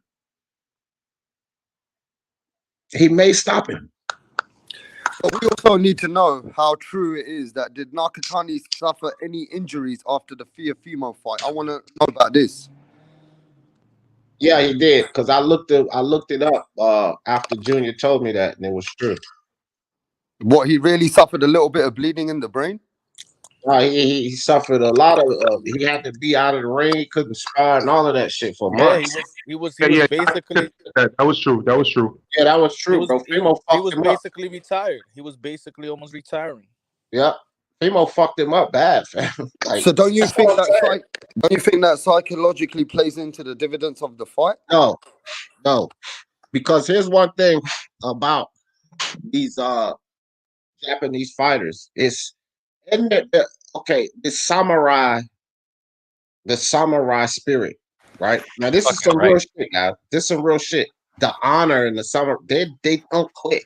These motherfuckers, the heart, don't worry about testing their heart. These motherfuckers got it all. So if Nakatani feels comfortable to get back in the ring, he's coming back with that same ferocious tenacity that he always had, fam. These guys, again, culturally, honor and no quit. It's dishonorable for them to quit. You understand what I'm saying? It's dishonorable for them to win and brag. This is why the Japanese, as well as Kosei Tanaka's doing, they don't respect them. They don't, because they're all about honor. These guys can't be quitting on themselves or none of that shit. They'll go back home a disgrace. Well, I'm telling you now, Nakatani's coming to fight, and he's coming to give it all he got. Hey, it's called Think about it. These guys had similar. Who had a similar injury, like a Kell Brook, and like not too much like a Dubois, because his shit was swollen, but it was tear on his over the bone or whatever like that, where he could have had surgery. He didn't quit on that Donaire fight. Shit, even worse than that, Punch. He had that orbital socket fracture because Dubois was broken. His was fractured, but he also had a broken jaw. He had both and kept fighting.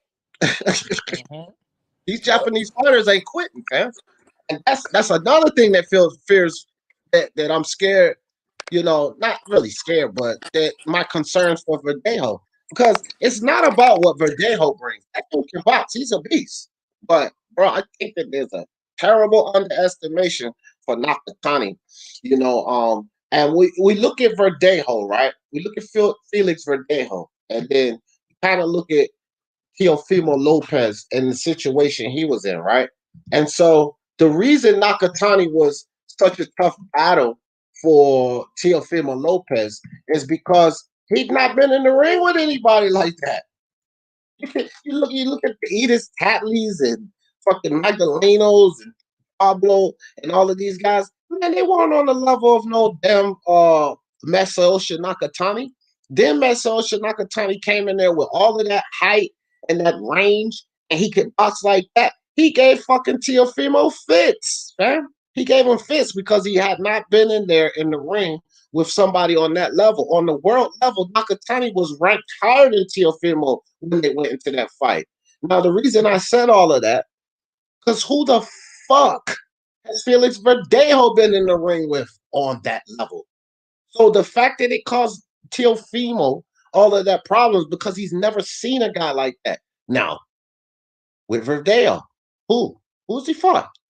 Who's he fought that's going to bring that kind of heat? Who, Madera? Vasquez? Who did he fight? He actually gave Loma his toughest fight in the amateurs, though. You know what I mean? I know it's the amateurs, but it's the truth. Even Loma said, "Yo, when this dude becomes somebody in his grown man's body, he's gonna be a problem for anybody." Well, let me tell you why that can't be true. I'll tell you why that cannot be true. That he gave Loma his toughest fight. I'm gonna tell you why. He said it himself. I know Loma might have said it and all of that shit, but let me tell you something. This is why it cannot be true. Lomachenko was 396-1. Well, the one loss did not come from Felix Verdejo. So I think that was in the first. Hold on, Glenn. Olympics. Let me finish. You said in the amateurs, so I'm talking about the amateurs. Yeah, that was the first. His toughest fight. It happened to be the fight he lost, man. Let's be My honest man, about this. What's a my man, tougher fight than it's the a one you two-time. lose? He's a two-time gold Olympian, Lomachenko. That Right, was in his first trials, right? right. But he And lost. then in the all right. But in the second trials, the only person that he said that was the hardest that he won another gold was Verdejo. He said, "Yo, this dude was the toughest dude I've ever fought." That Right. was out of his mouth. And So I you gotta believe you. grow He said in that. that I believe cooperate. he said that. But Yeah. he lost. That's what I'm saying. I can hear a fighter saying that, but if you fucking lose, fam, I think your toughest opponent was the guy that fucking beat you. If you lose to him, like it might have been your hardest struggle, your hardest opponent in victory. What your toughest opponent is the guy that beat your ass. How can we argue that? Because you beat Verdejo, you lost to the other guy. It's no more tougher opponent than But the guy you because can't beat. he Man. redeemed himself against the same guy, he redeemed himself 2 times again. That's why. Yeah, I remember that. But That's what I'm it saying. really Against Verdejo. Verdejo, he was saying that yo, that's a tough dude right there. Like, you know what I Yeah, mean? Like I even feel he you, was Glenn. convinced. I feel you, Glenn, but it doesn't change my perspective on that because Lomachenko may have defended himself, but when he first got in the ring with that guy, what happened? He fucking lost. When he first got in the ring with Verdejo, he won, which means how can it be more difficult with a guy that you beat versus a guy that you had to come back the second time to beat because he beat your ass? You needed a whole other fight to beat this guy. It's like this, bro. You've been locked up, right? You've been locked up for doing things, and you know you've already Yeah. you've done episodes about how to be positive and fuck all that bullshit. But Right. you explain what you've done in the past and shit like that. So let's say there's a younger guy on the block. You gotta acknowledge, you know what I'm saying? Like somebody might have beat you before, and then you beat them again and again and again, and now you're a little more enlightened, and then you see this young dude that reflects, and you like, oh shit. He reminds me of me. That's gonna be the next me. That's a smart kid right there. You know what I'm saying? I see him taking over me in the future. That's what I'm saying. Yeah, well, I hear Lomachenko with all of that bullshit, but I just don't go for it because when Lomachenko hit the pros, look at the level of competition he was facing. And when Verdeo hit the pros, he ain't facing nowhere near the level of competition that Loma was facing. So Loma can sit there and say all of that bullshit, but I'm just going to keep running back to the fact that this is a guy that beat you. You needed 2 entire fights to beat him, where I don't know what type of trouble Verdejo gave to you, but you figured that out within 1 fight. You needed a whole nother fight and a whole nother camp to beat this other guy. So I just can't wrap my mind around how this guy was tougher. Yeah, man. I'm agree with you that. Oh, my bad. Go ahead, Punch. Oh no, I was just gonna say who y'all was talking about right quick because I timed out right quick. No, just Lomachenko said that Felix Verdejo was his toughest opponent in the amateurs, and I said, yeah, I hear Lomachenko with that, but I just feel like the guy that beat him that was his toughest opponent because he had to come back and avenge that. Like, so I can't say a guy that you had made adjustments where he gave you some trouble, but you ended up beating him is a tougher opponent than a guy that beat your ass. And you needed a whole nother fight and another training camp to come back and win that. I don't see how that's tougher. You know what I mean? You took a L. That's your ass beat. I don't know. Like Salido, was Verdejo a tougher fight for Lomachenko than Salido? Hell no. He got his ass beat. You know what I'm saying? How the fuck was Verdejo a tougher fight than him? Fuck no, he got beat. I don't know, man. Was he a tougher fight for him in the amateurs than Teofimo was in the pros? Fuck no. Teofimo beat him. So I can't go with that, man. I still think Verdejo, I mean, he still have that amateur skill set. Yeah. I want to see if it translates better. I want to see, with the trainer if he still gets better. Yeah. I'm still disappointed even with the, I keep it consistent even with the Spence accident. I keep it consistent when about the Verdejo accident. I just feel like he should have never lost to that guy he lost to. I don't know how he lost to that guy. What is well, he was on the motorcycle, wasn't he? Yeah. Yeah, that's just unfortunate. See, Spence caused his own problems, but Verdejo is just an unfortunate accident. You know what I mean? Yeah, I just look at. I mean, if we look at accidents, we can look at what happened, where they hurt themselves. If they've broken bones, ligaments, and surgery. I mean, he didn't have none of that. So Right.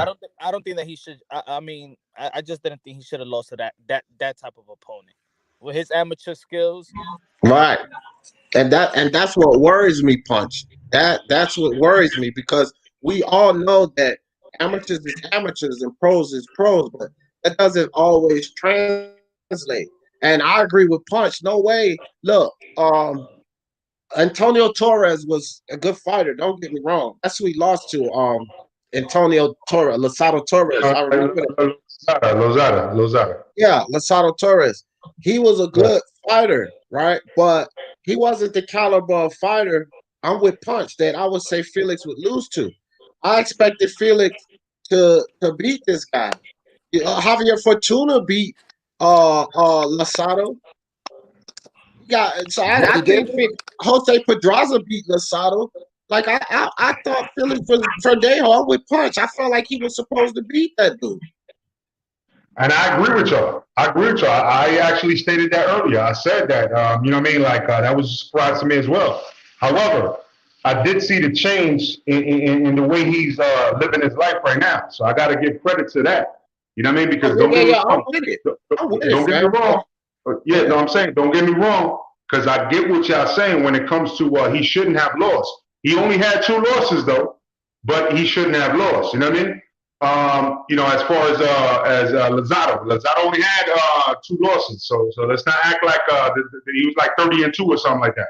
You know what I mean? That's why I said that he was a good fighter. Lozado was a good fighter. I'm not taking that. He fell off after that. He took his victory and then ate off of that, and then he fell off because he stopped disciplining himself as well. You know what I mean? But at the end of the day, everybody looks at it because of what happened after that. Like, oh, he lost to a bum. You know, I compare the skill set. I look at Losado was no fucking bum, man. I look at it. Ain't no way this guy's gonna be Verdejo with that skill set.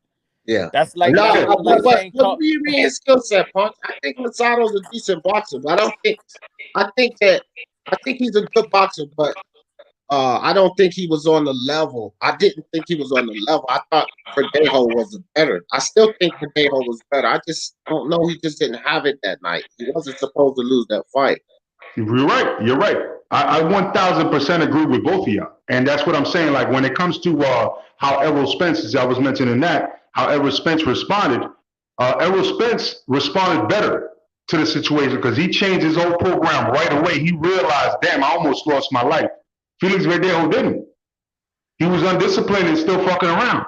You know what I mean? Yeah, and then when he got knocked out, then he realized, oh shit, what am I doing? This is my career. Right. I don't have a degree. I didn't go to college. Shit, I better fucking switch this around. That's what he did. Right. We just got to look at, the thing is this, man. I can't, when it comes to the fighters that I root for and the fighters that I like Edgar Berlanga, somebody just asked me, if he should fight. I need to stop you, D. Is Edgar Berlanga fighting tomorrow in America? Yeah. Is Edgar Berlanga fighting tomorrow? Yes, he fights tomorrow. And I was just talking to somebody about Edgar Berlanga earlier, and they asked me after this fight, should he get in there with Marakuzliev? And I was like, bro, look, that's too much. Edgar Berlanga doesn't even have 15 full rounds. Just because he's knocking guys out, and they say, well, he's ducking. And I said, how is a prospect ducking an established fighter? Just because he's knocking out low-level fighters in the first round, you don't just go throwing them in the ring with him. He needs more rounds. That dude doesn't even have 15 full rounds because he put everybody out in the first fucking round, which means no round one went the distance. He don't even have 15 full rounds. And my problem with Felix Verdejo is the level of competition, the opponents he's faced. Like, how do you we got to account for all of that, man. Teofimo was moving up. You know, he went from Tatley to Magdaleno to Nakatani, the Kome, the Loma. You know what I mean? He went up the line, which is Felix. Guys, he has not fought anybody. And I'll tell you right now, Antonio Lozado was not on the level of Nakatani, and he lost to him, right? Felix Verdejo has not fought anyone on the level of Nakatani. No one. Who on his resume is on the level of Nakatani? Absolutely no one. So who's the favorite in the weekend? Who's the favorite? Verdejo. Oh, the money wise, he's the favorite. Verdejo's favorite in this fight. Well, that don't mean shit. Daniel Dubois was favorite. Still Joyce. Yeah, Don't we mean know. shit. But, right. I mean, it seems like at the end of the day that the winner of this fight, he definitely in position for something great, right? Well, the winner of this fight is in position to get their ass whooped by Teofimo Lopez. That's what they are in position for. I don't know about that though. You see, now it's a whole different topic. Don't even start that one, bro. Yeah, well, I'm just saying. If Verdejo proves himself against Nagatani, bro, that's why I was asking you earlier because I wanted you to give me the truth. If Felix Verdejo wins, you got to give the man props, bro. No. Again, so that we get on the same page. If Felix Verdejo wins this fight, and especially if he does it impressively, dude, I am stoked for a fight with Felix Verdejo and Teofimo Lopez. I don't. That's a fight that I have no horse in that race. I want a Devin Haney versus Verdejo. That's what I want. Yo, I love. Then I do have a horse in that race because I say Felix Verdejo, let's whoop Devin Haney's ass, man. Yeah, yes, sir. That's what I'm talking about. Hey, that's what I'm trying to look at, man. Don't say that. Yesterday, Major Key, we had to explain to Devin Haney fans, bro, that why he's not #1 welterweight, bro. And that takes a long time sometimes. They're not as educated as you think they are, Major Key.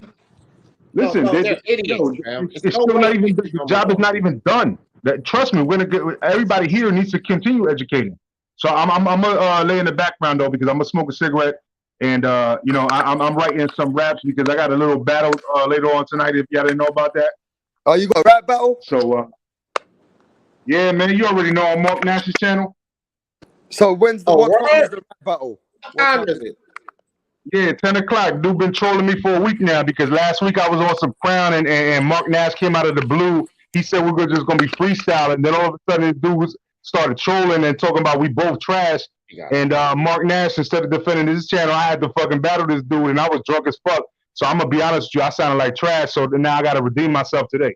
You know what I mean? Even though I got like a split decision, I don't get away with split decisions, bro. Now fuck that. Nah, I'm going to murder this dude today. All right, fellas. Look, I'm getting ready to take off. J Blues, Major Key, Punch Drunk, my brother Rap Star. Y'all make sure y'all hit that fucking like and smash the subscribe button. Peace out, fellas. Easy. Yeah, I mean, listen, bro. I haven't spoke to Punch about this, but Punch, for 3 hours, man. Anthony Joshua fans have been coming in here, and and all the other fans came in, and they said Anthony Joshua got to get the knockout. If he doesn't get the knockout, they're going to be hating on his guts on Sunday. It's not fair on him, bro. Do you think that's fair on him? If he loses the fight, you said? No, if he doesn't get the knockout, they're going to be fucking hating on him on Sunday morning, bro.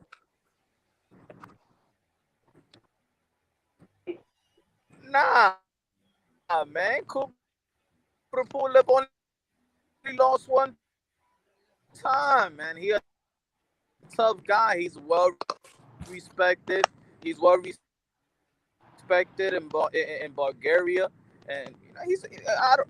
I'm not. To be honest, I'm not looking for Anthony Joshua to be like, yo, if he don't stop this guy, he better not. Hey, we're losing you, Punch. Are you in your car? Are you in your car, bro? Because we can't hear you. Are you in your car? I'll time back in because I'm in the highway. That's why I'm in the mountains.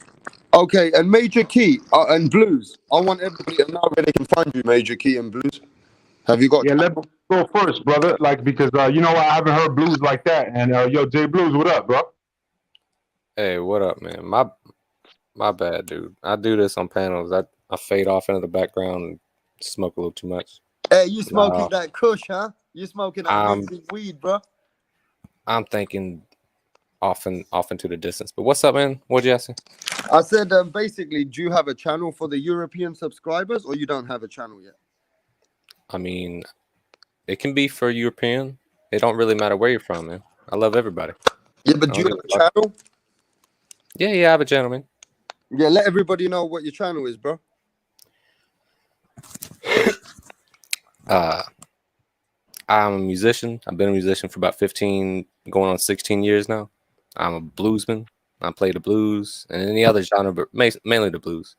And I do live streams on boxing talk, MMA talk, and anything we want to talk about, man. Anything good conversation. I love stand-up comedy. I don't know. Just click the link and talk that shit. The link will always be in the chat. I got about 16 people now. I don't really care about building my channel up too much, but come check it out, man. Yeah, man, we'll come and support you, bro. But Major Key, you gotta let everybody know, man, how to find you and you know what's popping with you, bro.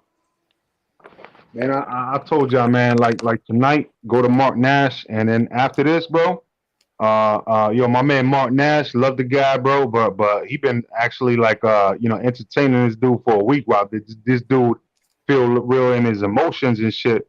I've been working all week, going to sleep early, and then I fucking hear from people that are hitting me up, other boxing channels, and I'm not even talking about like Punch, because Punch I don't even think watches that. But I've been watching, like, other people been hitting me up, like boxing channels. Like, yo, what's up with this right here? Why this dude entertaining this cat right here when you already murked him last week? So you got to go in on him. So I'm like, all right, shit, I'm gonna go up. I'm gonna show up Friday night, and he already got the banner up. He already got the banner up that says Donnie V versus Major Key. You know what I'm saying? I'm coming to support you, Major Key. Yeah, Listen, you know what I'm saying? look, listen to this. Listen to me. Whether you win or lose, I don't care. At the end of the day, you're a stand-up guy, and I'm gonna support you, bro. Man, look, if he has struggles against a 40-year-old dude that was drunk on Crown last week, bro, he got a problem on his hands tonight.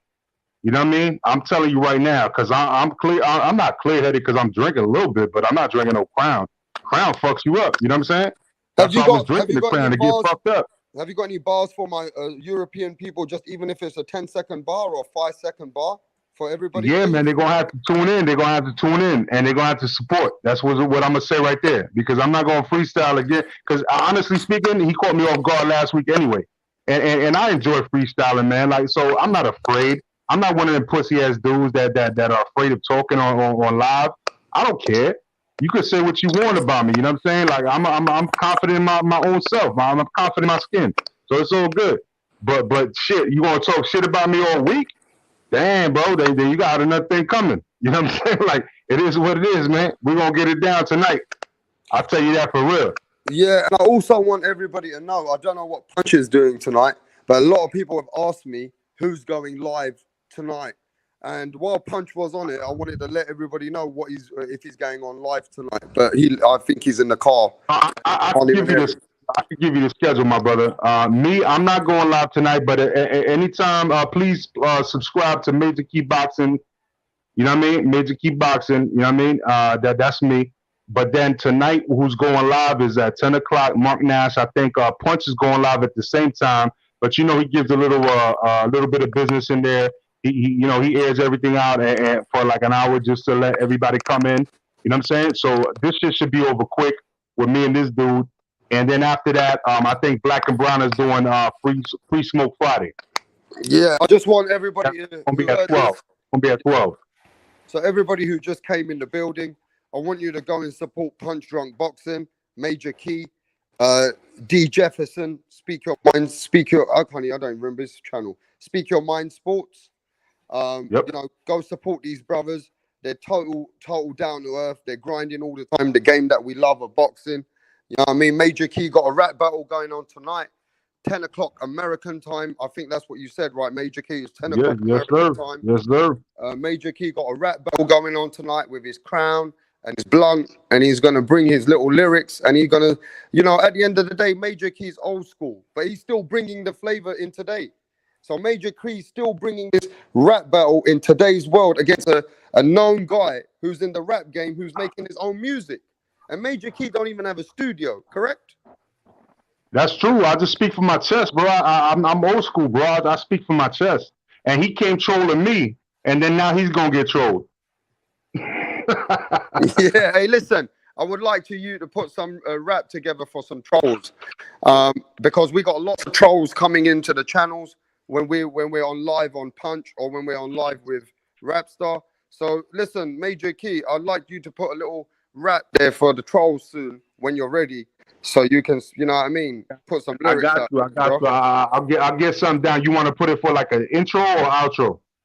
No, I'm just gonna do it so that on that day I'm gonna keep playing it, and maybe sometimes I'm gonna play that. All right. You know when All right. trolls Oh, come, yo, you know I when mean, trolls, okay, when the trolls pop up, I yeah, when got the you. I got trolls you. pop on, I'm just gonna play your song, your rap There song. we go. All right. I'll do something quick for you. Yeah.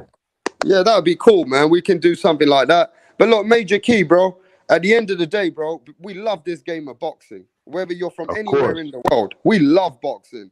And this weekend, we got some big fights, Major Key. So don't forget, Anthony Joshua and Pulev from England, Shakur Stevenson, we got Nakatani. We got have we got any other fights? Balanga. Belanga. I mean, Uh, Belanga's uh, on the undercard. On yeah, who's Elvis Rodriguez. yeah, just tell them all for what's going on in America before we shut Yeah, it down, bro. that's pretty much it. You kind of like nailed it on the head right there. You know what I'm saying? Like, you know, to be honest with you, man, like that's all I could think of going on this weekend.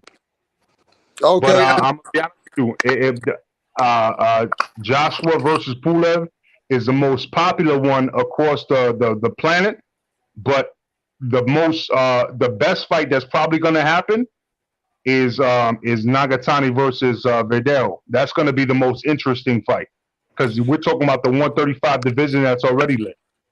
Hey, listen, you're already getting support from the channel. D. Hodges said he's riding with you on this rap battle. Miguel Robles said he's coming. Yeah, I'll be there, man. And I'll be there, listen, bro. listen, Major Key, since you announced it, people said they're going to be riding with you, whether you win or lose. Major Key's the real one, bro. They're with you, bro. Yeah, kill it on some big pun shit, man. I love the chat, man. I love Jay Blues too, man, for reaching out to me, man, on some real shit. Yeah, you know bro. what I mean? Like Jay Blues, had something that he had to say to me, and that's why I like literally like responded to him right away, and I was like, yo, that's what's up, yo. Like what's up? What's good? You want to talk to me?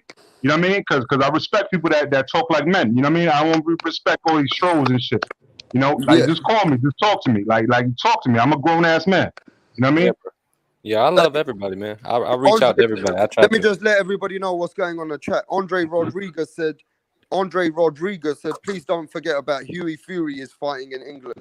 Look, these are hardcore fans, Major Key. They're even talking about the undercard fights, that Huey Fury and all these guys which are fighting undercard on Anthony Joshua.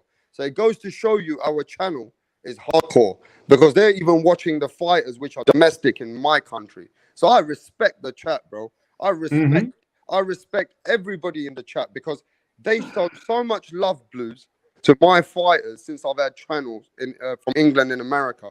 That you Americans in America, whether you're Mexican, Puerto Rican, whether you're black, you Americans love boxing. And it's nice to see you guys support our fighters in England, which are coming up. And remember, we were just having this conversation the other day. I had to say, like, hey, listen, I don't give a fuck where you come from. If you're a boxer, you're a boxer. If you're good at what you do, I'm gonna respect you. You know what I mean? And that's the way I maintain. I'm gonna maintain that for the rest of my life because that's the way I grew up. I respect boxers that are great. Period. You know, I have no horse in the game until it's my son in the ring. And he still has like another. Can I ask Before you he a personal reaches his question? prime is another 17 years. Before my son reaches his prime is another 17 years. So I don't have any horse in the race, bro. Can I ask you a question, man to man? If your son, my son is 11 years old, one of my kids, right, Major Key? And he likes boxing, but his mum doesn't push him to do boxing. But when he comes to see me, he says, Daddy, I like boxing, but mum doesn't like it. I still train him. I still take him to the boxing gym sometimes. it's hard when both parents are not, pushing the kid. Does that make sense, Major? Yeah, on the same page. No. My ex doesn't like it either. But here's the thing. The thing is that my son likes it. So when he's with me, I don't give a fuck what she says because she doesn't really give a fuck about him anyway. I don't know how your wife feels though. Like, so that's a whole different ball game what you got to deal with. But me, myself, I know that she's not about him. She's about her own shit going on, her little tricking shit going on, So when it comes to my son wants to do it, and he got boxing gloves. He got the padded gloves with the metal in the middle, just to punch the punching bag and shit like that. You know what I mean? Running and all that stuff. Like he's already in tune with everything. I already told him he got the 1-2 down pat. Not only that, he got the double jab and he's southpaw. He got the double jab and the hook right behind it. That's amazing. Down pat at 10 years old. Yeah. Can I ask you another question as a man? If you saw your son taking some punishment as an amateur, I just want to ask you as a man to man, but your son keeps wanting to fight, what would you do then? At an amateur, if they have the headgear on, if they have the headgear on, I'm gonna have to give them a little more leverage. But as a professional with no headgear on, I'm gonna have to throw in a towel if I see my son is taking too much damage. I don't care how he feels. I don't care how people feel, because I'll talk shit for him. You know what I mean? I'll be worse than Angel Garcia if I have to be, or Junior Lopez. You know what I'm saying? I'll do whatever I gotta do to promote my son. But at the end of the day, I'm trying to prepare him first. I'm not worried about getting to that point because I'm trying to prepare. It's the foresight, like thinking ahead of time, And so by the time he gets those fights, I'm not gonna agree on the dotted line if I feel he's gonna be in that predicament. But if he gets in that predicament, then I'm gonna have to be honest about it and save his life because that's my son. Another thing, real quick. If it's two reasons, or it's the reason that he's taking the punishment, right? It's one of two things. It's either he's not doing the correct things, or he's trying to do the correct things, but he's just not pulled it off yet. If he's not even trying to do the correct things, he's not even trying to slip, he's just clamming up with the high guard and getting scared, pull him the fuck out. But if he's out there getting clipped, actually trying, just give him a little bit to learn. You know what I mean? There's a difference between him just clamming up and quitting, trying and not making it. Right? Yeah, I agree. So just give him some time to grow if he's actually trying. But if it ain't for him, you know what I mean? If it's really for him and he's really into it, then eventually he'll get there. I mean, I've got to be honest, right? When it comes to my kids' blues, I get tiny bit emotional if they're in the ring, or let's say he's training, right? Let's just say he's not doing that good and he's having a bad day in the training, right? And he's sparring another kid and I see he's not doing good. I don't like to show him that he's not doing good because then he feeds off my energy. Does that make sense to you, Blues? Yeah, you got to keep. So what I do, Major Key, I keep a normal face and then I explain to him, okay, this is what we got to do. This is what you got to do. And then, sometimes I make an excuse for him. I said, what time did you go to sleep? He says, I didn't sleep properly, Dad. So I have to find something for him. And I feel bad about that. Does that make sense, Blue? Imagine what a trainer goes through, because really that's your fucking kid as well. Whether you're blood to him or not, you're taking care of him. Like Manny Stewart used to move trainers into his house and make him live with him. And he wanted to keep watch on him 24/7. He wanted to know exactly what was going into his experiment, his project. You know what I mean? So one of my baby mamas, I just want to say this. I don't want to be personal. She probably watches my show, but she knows I'm very open. She has told him now, 11 years old, Major Key, I don't want you getting punched. I don't care what Daddy says. Because the truth is, somebody just told me in the chat that even as amateur, our kids can get punch drunk. Now, you see what kind of difficult situation that is when your son wants to do it and get better, but mummy's saying, no, man, this is not good for you. So in the back of his head, she's psychologically not helping him. Does that make sense, Major Key? Yeah, it does, man. But you got to be with boys, we discipline the boys. You know what I'm saying? We discipline the girls too. But that's why they call them daddy's girls and mama's boys. You know what I'm saying? So when it comes down to the boys, man, we just got to be the stronger man and just be like, I hear what your mommy's saying, but she don't know. She's not a man. You know what I mean? That's why there's 8 billion women in the world and 1 billion 1 billion men in the world. The reason Well, let why me is just because tell we were you the this, one that went to Major. war all the time. Let me explain this to you, Major Key. Most men that you see behind their son, who train their son and put blood, sweat, and tears, the mother never normally approves it. But as the son gets to 12, as the son gets to 12 and 13 years old, he starts to know what he wants to do himself. And then what happens is you see the boxing relationship between men and their children. They become too close. You know, most of them men are actually divorced with their mums. You do know that, right? Most of those men that you see with their kids training in boxing, some of them are divorced. They're not with the woman. And there's this situation where when you got both parents pushing the kid, I think it's better for the kid. Don't you think so? I'm sorry, were you asking me? Who was it that had the fucking mom and dad in the corner as his Chris both Bird. trainers? Wasn't it Chris Bird? Yeah, dude, fuck that. Get mama and daddy the fuck up out of the corner, man. Like that's a little too much. Like No, but let's be honest. We see so many daddies.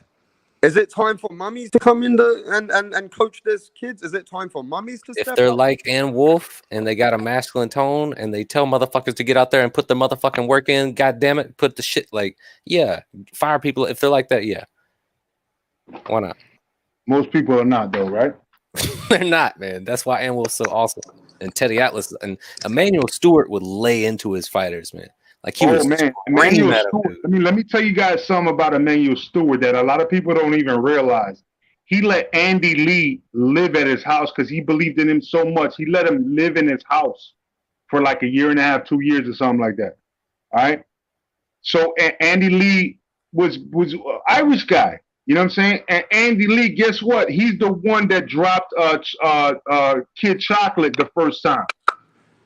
He You know what I also mean? ended, let's be honest, Andy Lee also ended Julian Jackson's son's career. Yeah, I mean, like that's what I'm saying. Andy Lee was incredible. Like a lot of people didn't even realize how incredible Andy Lee was. Andy Lee was he was a skinny guy, and so whenever he got like shot, like he would get dropped. But it was a matter of him coming back and making the fight again, and that's where he looked so great because he was able to knock other people out after they dropped him. But sometimes he wasn't able to do that, and that's where, and especially after Emmanuel Stewart died.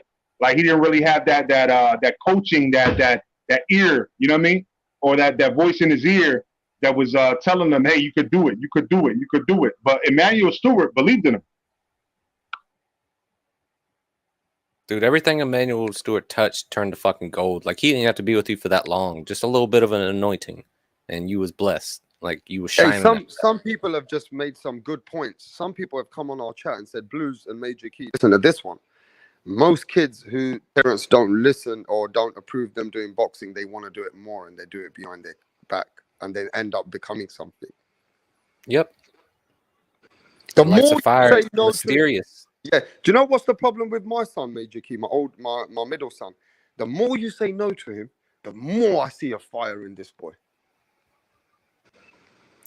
You see, my problem is that I don't really give a fuck about what she says. To be honest with you, I really don't give a fuck. If I'm talking to my son and my son, it's just like if I told her I don't want him to eat pork, but she still feeds him pork. You know what I'm saying? Because I don't eat pork. I haven't eaten pork. I'm 40 years old. I haven't eaten pork since I was 20 years old. I don't eat pork.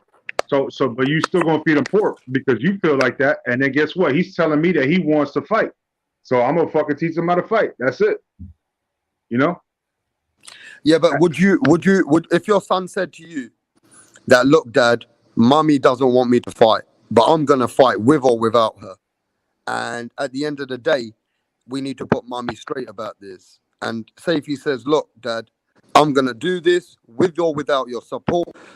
Don't you think the mum needs to step up and say, look, I'm gonna support my son now because I know that he wants to go in the boxing ring. You know the sad thing, rap star. The sad thing is that she's not even gonna pay attention like that. He's gonna tell me, "Hey, I wanna fight. I don't care what she says. Can we just do this?" And I'm gonna be like, "All right, we're gonna do this." You know why? Because I know she's a piece of shit. I won't tell him that, but I know she's a piece of shit. You know what I'm saying? Yeah, but those are the things that we don't say to our kids, right? Like Exactly. That's why I said I wouldn't tell them that. I wouldn't tell them that. I wouldn't tell, but I know though. I know that funny, the Major. bitch shit. You're funny, dude, bro. Hey, really? Daddy can believe that shit can happen. Mommy got to actually see it before she goes, oh, he's a fighter. No, she got to see what she's going to make off of that. That's what it is. She Like want to see what she's going to make off of that. Oh, fuck it then. No, I'm not interested in that conversation. Yeah, fuck it then. Look, this is all I want for our children. If our children want to be in sports, I think sometimes, I don't know if I'm the only one having this problem with one of my kids. Sometimes the women do not want to see our children in the boxing ring, don't matter how good they are. Because you know how the women are, right? In our families, they get scared for the kids in case they, you see these punch drunk and Muhammad Ali, and you see all these fighters like Thomas Hitman Hearns and all the legendary fighters that we looked up to, Blues. Some of them can't talk anymore. Hey, Tommy's a little bad. He ain't that bad, but James Toney is almost unintelligible. Like you gotta struggle, dude. You gotta turn the volume all the way up, push your headphones into your ear and shit. Like it's fuck. Really, Boche? Let me find out, champ. Assalamu alaikum, champ. Like what, Riddick? What'd you say? Big Dad. Like he's just fading away and shit. He's fucked up. He's that was a good impersonation, bro. I listened to True School's videos where he's hanging out with them. Dude, I've listened to each one of them at least 8 times. Now, Bo. Evander Holyfield try to back. He says Bo 38 times in 2 seconds. It's the funniest shit, them going back and forth. Because it's still, like, they're still at it, bro. They're old men. They're like, ready to throw down and shit. I mean, if you talk about punch drunk, people which have been punch drunk really bad, what's the other fighter's name? You can't even understand him. James Toney's one of them. Evander Holyfield's a little bit, isn't he? Evander Holyfield, a little bit. I think that he always talked kind of country and like old timey, man. Like I'd be surprised if he could read well. Like he's that old school, man. Like he grew up in the swamps, bro. I also was on Boxing Logic's channel yesterday, and we were talking about it. And Boxing Logic knows what's his name, Riddick Bowe. And he was telling me, like, nah, he's coherent, you know what I'm saying? But he was laughing, though, when I was saying, I was like, look, man, I love me some Riddick Bowe, bro. But damn, I don't want to see him get fucked up, bro. Like, you know what I'm saying? Like, and he's just laughing, but he's like, nah, he's coherent. He could do it. You know, and I'm like, look, man. We got a good point. Chavez Sr., when he knocked out that guy, what's his name, from the Olympics, he was never the same. Medrick Taylor. Remember Medrick Taylor? Yeah, man. Medrick Taylor, I heard his talk the other day. He can't talk much either. He was that bad by 2000. Like they did an ESPN report on his digression and shit, man. Holy shit. See, this is the problem with boxing. You take some wrong punches, bro, it starts to attack you later. It's them fucking fights you don't get knocked out and you go the distance and you just get beat on for 12 rounds. Like you take. But you know the bad part about that, J Blues, is that that you absolutely talking facts. Like with Meldrick Taylor, a lot of people feel like he got robbed, but the referee saw something. Right? He'd probably been that dead since the 7th round and just carried on. You know what I mean? That's what's fucked up about getting to that zombie state. You just don't even feel the punches anymore, man. And you got 8 rounds left. Just taking it. He might have seen something, but that was fucked, man. He had 2. I mean, the light's on behind him to say there's 10 seconds left. That was some weird conspiracy shit, man. Yeah, man. So do you think, at the end of the day, let's be honest, right? If you saw your son as an amateur taking a couple of hard shots, will it? And you thought, wait there, I don't want to see this from my kid anymore. Would you pull him out of boxing? I guess that's UJ Blues because I already answered. I mean, in the words of Boxing Beats and Rhymes, there must be a cutoff point. And facts. You just gotta measure it. You gotta feel it out, man. Is he really trying? Is he trying as hard as he can and just nothing's happening? And he's not getting any progression whatsoever, and he's taking that. I mean, you got to measure where he's at and where his skills are and where he's like, you got to map his progression and see if he's getting better or not. And if he's just stagnating, yeah, pull him the fuck out of there. Like, he's dying. especially at an early age. He's got to live with that brain. He ain't even fully formed until he's 25. So, I mean, yeah, Mr. Popo made a good point. Mr. Popo said that I think it's his son or something. His mum didn't approve it, but his son's still going behind her back and he's doing really well. So I think there's a lot of boxing. You imagine your kids, you know, women are different, right? They're not going to push their children to become boxers, right? well, They're yeah. different to men. Men got this pride. They live through their granddads. They know their spirit of fighting. They're, you know, they're the men of the household. They have vision, rap star. They can see further. They can see higher and further. And I'm not saying every woman can't see that. I mean, it's got to be a unicorn to have a vision like a man, dude. I'm sorry, bro. There's just not that many great women. Let me just tell you this. When but, I just want to let you know about some fights that I imagine if your fucking kid played football. That would be some trauma to watch, man. Watching him getting starched on the fucking field and shit. At least in fighting, he has the option of not taking damage. He has the option to negate that damage or to slip that damage. Football is fucking horrible, bro. Putting your fucking kid in pee-wee, watching him clash heads and shit. Like, that's barbaric, kid. Yo. look, Yeah, I mean, football seems a very, very hard sport. You see a lot of footballers in America getting a lot of problems in their brain, and you can see a lot of these footballers have got they suffer a lot of injuries themselves when they're in their prime, right? So Yeah, same as anything else.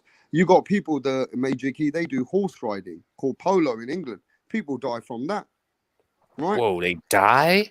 Yeah, because they fall off the horse, they hit their head. It happens to Oh, they people, haul an right? ass on the horse. Yeah, things can happen in anything. It happens in Formula One, right? It can happen to anything, in anything.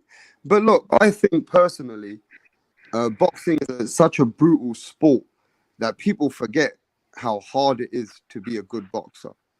And it's one of these sports where you're the most loneliest person in the world when you're in that ring. I'm telling you, you could have your mom, your dad, your brothers, everybody pushing you. Once you get in that ring, it's your soul and what you've prepared yourself for against another man. now I smacked my son just like fucking Felix Trinidad's dad smacked him. I'll smack my son. Yo, wake up, bro. What's going on with you? And then he'll look at me all mad and upset and take it out on the person that he's fighting. But hey, bro. Now go get him. Yeah, exactly. Now go get him. But yo, listen, man. It's 9:01, man. My time limit was 9 o'clock, so I'm gonna chime off. But yo, peace to you having me on the channel again. You know what I mean? Yeah, and before you go, I want Punch to know if he's driving on the highway. Send us a message, Punch. I'm leaving the building now. If you're going live, just let everybody know. Yeah, he already dropped it. He already dropped it. He said that he's going live 10 o'clock. When did he drop it? On my chat? Nah, No. He dropped his own link like for 10 o'clock. Okay, everybody go lock on to Punch Drunk Boxing. He'll be live later on tonight. Blues, I'm going to come check out some of your comedy, some of the music. Major Key, you get that rap battle going, man, for all of us people, bro. Hell yeah. I'm going to I'm gonna murder this dude, man. I'm gonna murder this dude. This dude never met nobody like me. I'm 40 years old, and he's still fucking with people my age. Hey, you must be in the man's head rent free for a while. I know he been over there all week, but I'm not gonna talk about him being over there all week. I could, but but I'm just gonna talk about some other shit. But anyway, it is what it is. All my boxing hardcore followers, to my fans, to my subscribers, to everybody who loves boxing, thanks for tuning in with Rapstar. Major Key was in the house, Blues was in the house, everybody's in the house. I'm gonna end the chat. Blues, you want to say anything before you leave, or you guys good? Just peace out to everybody. Have a good night, man. Yeah, and listen, tomorrow is Anthony Joshua and Pulev. Please don't be that harsh on Anthony Joshua if you don't see the knockout the way you would want to see the knockout. But what I will say is I'm going for a 9th round stoppage, Major Key. 9th round knockout from Anthony Joshua. You heard it right there. I think it goes 12. Remember this too. We're gonna bring it back. I think it goes 12. If it goes 12, I want to see a dominant performance, Major Key. Yeah, from Joshua. I think Joshua wins in 12. That's what I think. Puddinhead Pulev goes down in 6. I'm out. All right, that's great. Everybody said put down. Ronald Finkley in the house, D Hodges, everybody go make sure you check out the rap battle with Major Key. Major Key is going to have a rap battle today at 10 o'clock American time. Support Major Key. And listen to everybody in the chat. Peace out. We'll be later on seeing everybody later on another show. God bless you all. Ronald Finkley, I'll catch you later, bro. I got to send some money to D. Jefferson after winning that bet, bro. So, yo, I'll catch you guys later. Peace out, brother.